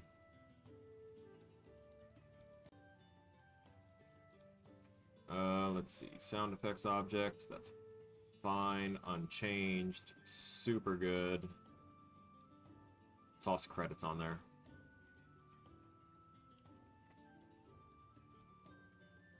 This level will start as the starting menu, as it should. And audio mixer has no changes to it. The input handler shouldn't have any changes to it. And the menu, there we go. That's what I needed. There's the win screen, there's the lose screen, and now we need to go ahead and pull their, neutral buttons. So, damn it. Lock that. I want next level to be where they are naturally on for the win menu, and for lose, we're not going to do retry just because I have that one disabled, and I'm leaving that kind of disabled. We're going to put quit to start as the lose menu first choice.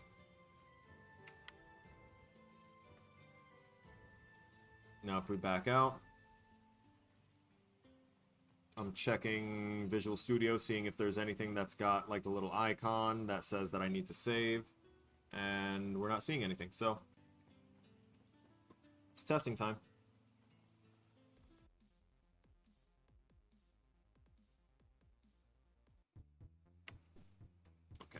So we're not seeing any other crazy errors. I forgot that I still need to take care of the calculations for my scoring. Because it's still using the wrong, value, technically. Or it misunderstood what I wanted it to use as its, actual multiplier math. Ooh.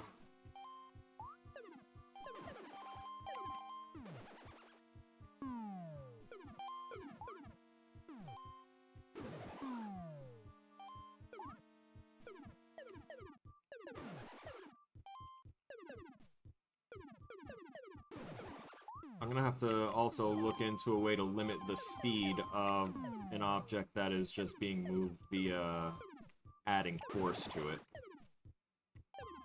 Maybe there's a way to apply, say, a force limit, where after it reaches a certain point of velocity where the math shows that it's moving in one direction at a certain speed or more.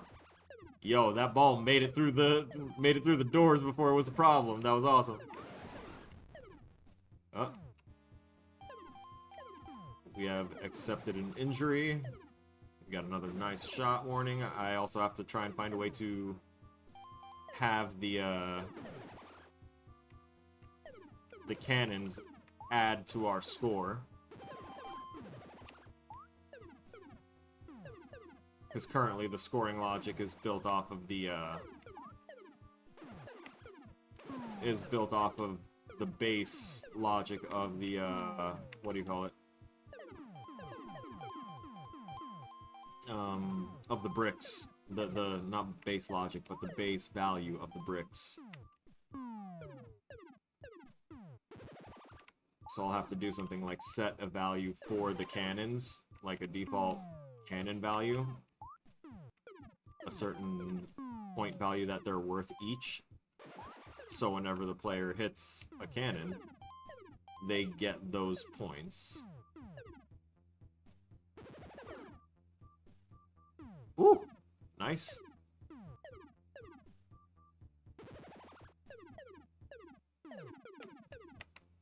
Not gonna risk the fireballs.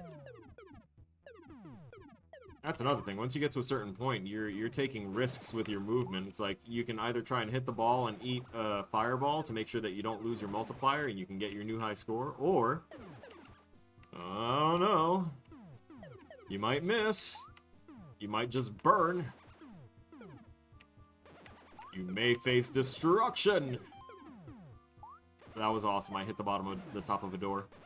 Okay, now we've encountered some errors.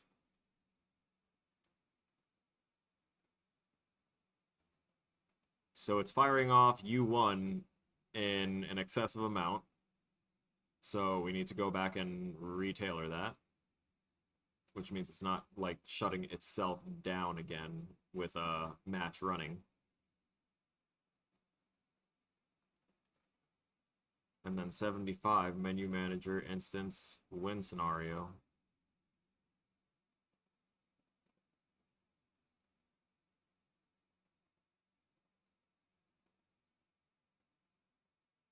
What? Portal Pong instance update. There was an error in Portal Pong instance update. Yeah, no, that is where this is at 75. Okay, so why did we have a problem?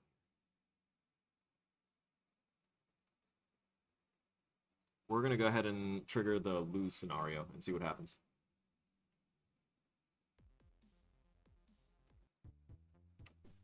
Come to me, lose scenario.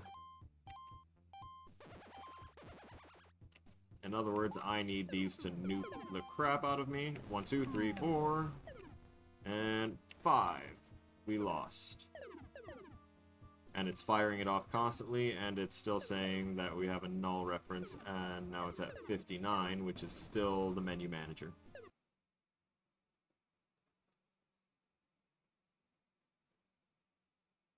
Okay.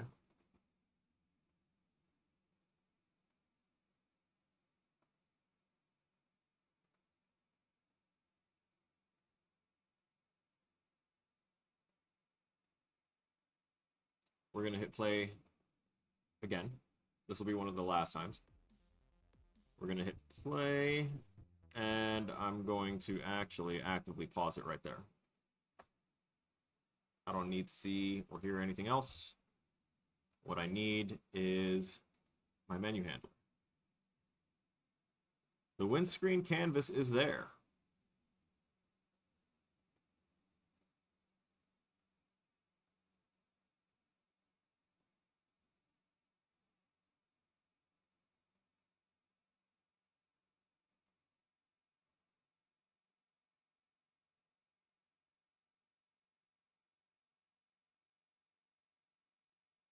Did I?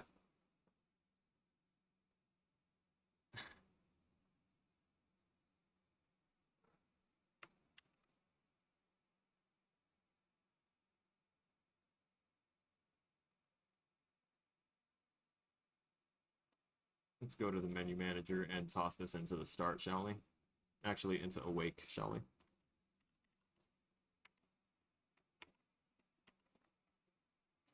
So when I turned the menu manager into a public static instance of itself,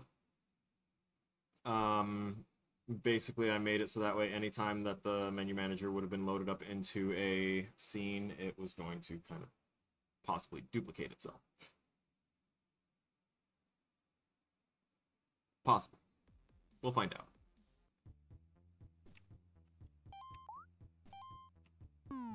Open fire. Begin the pain train. 1, 2. No, I missed one. How did I miss getting... There we go! It's still firing off you lost, like, near infinitely. But it did the thing.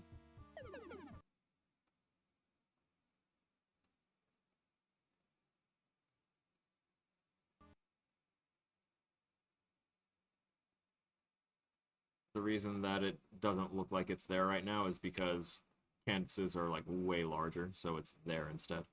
I want to look at the game instance. It says that the match isn't running and that we're at loss. So if match is not running,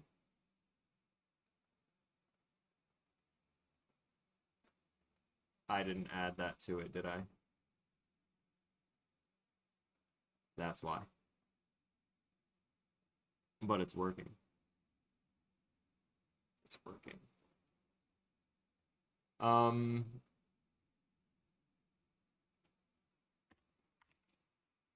Do an if match running. Do that. And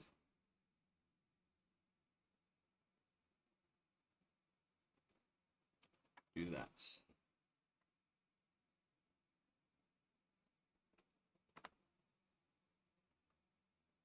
Yeah, I don't want to hit reset score on this one just yet. I'm gonna get rid of that and have that be something that happens when we load into like the start menu screen or something.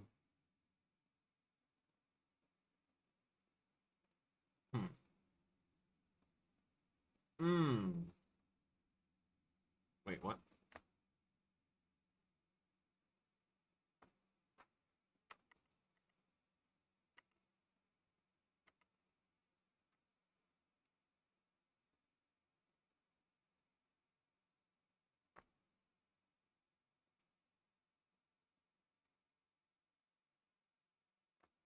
I see why it did the thing.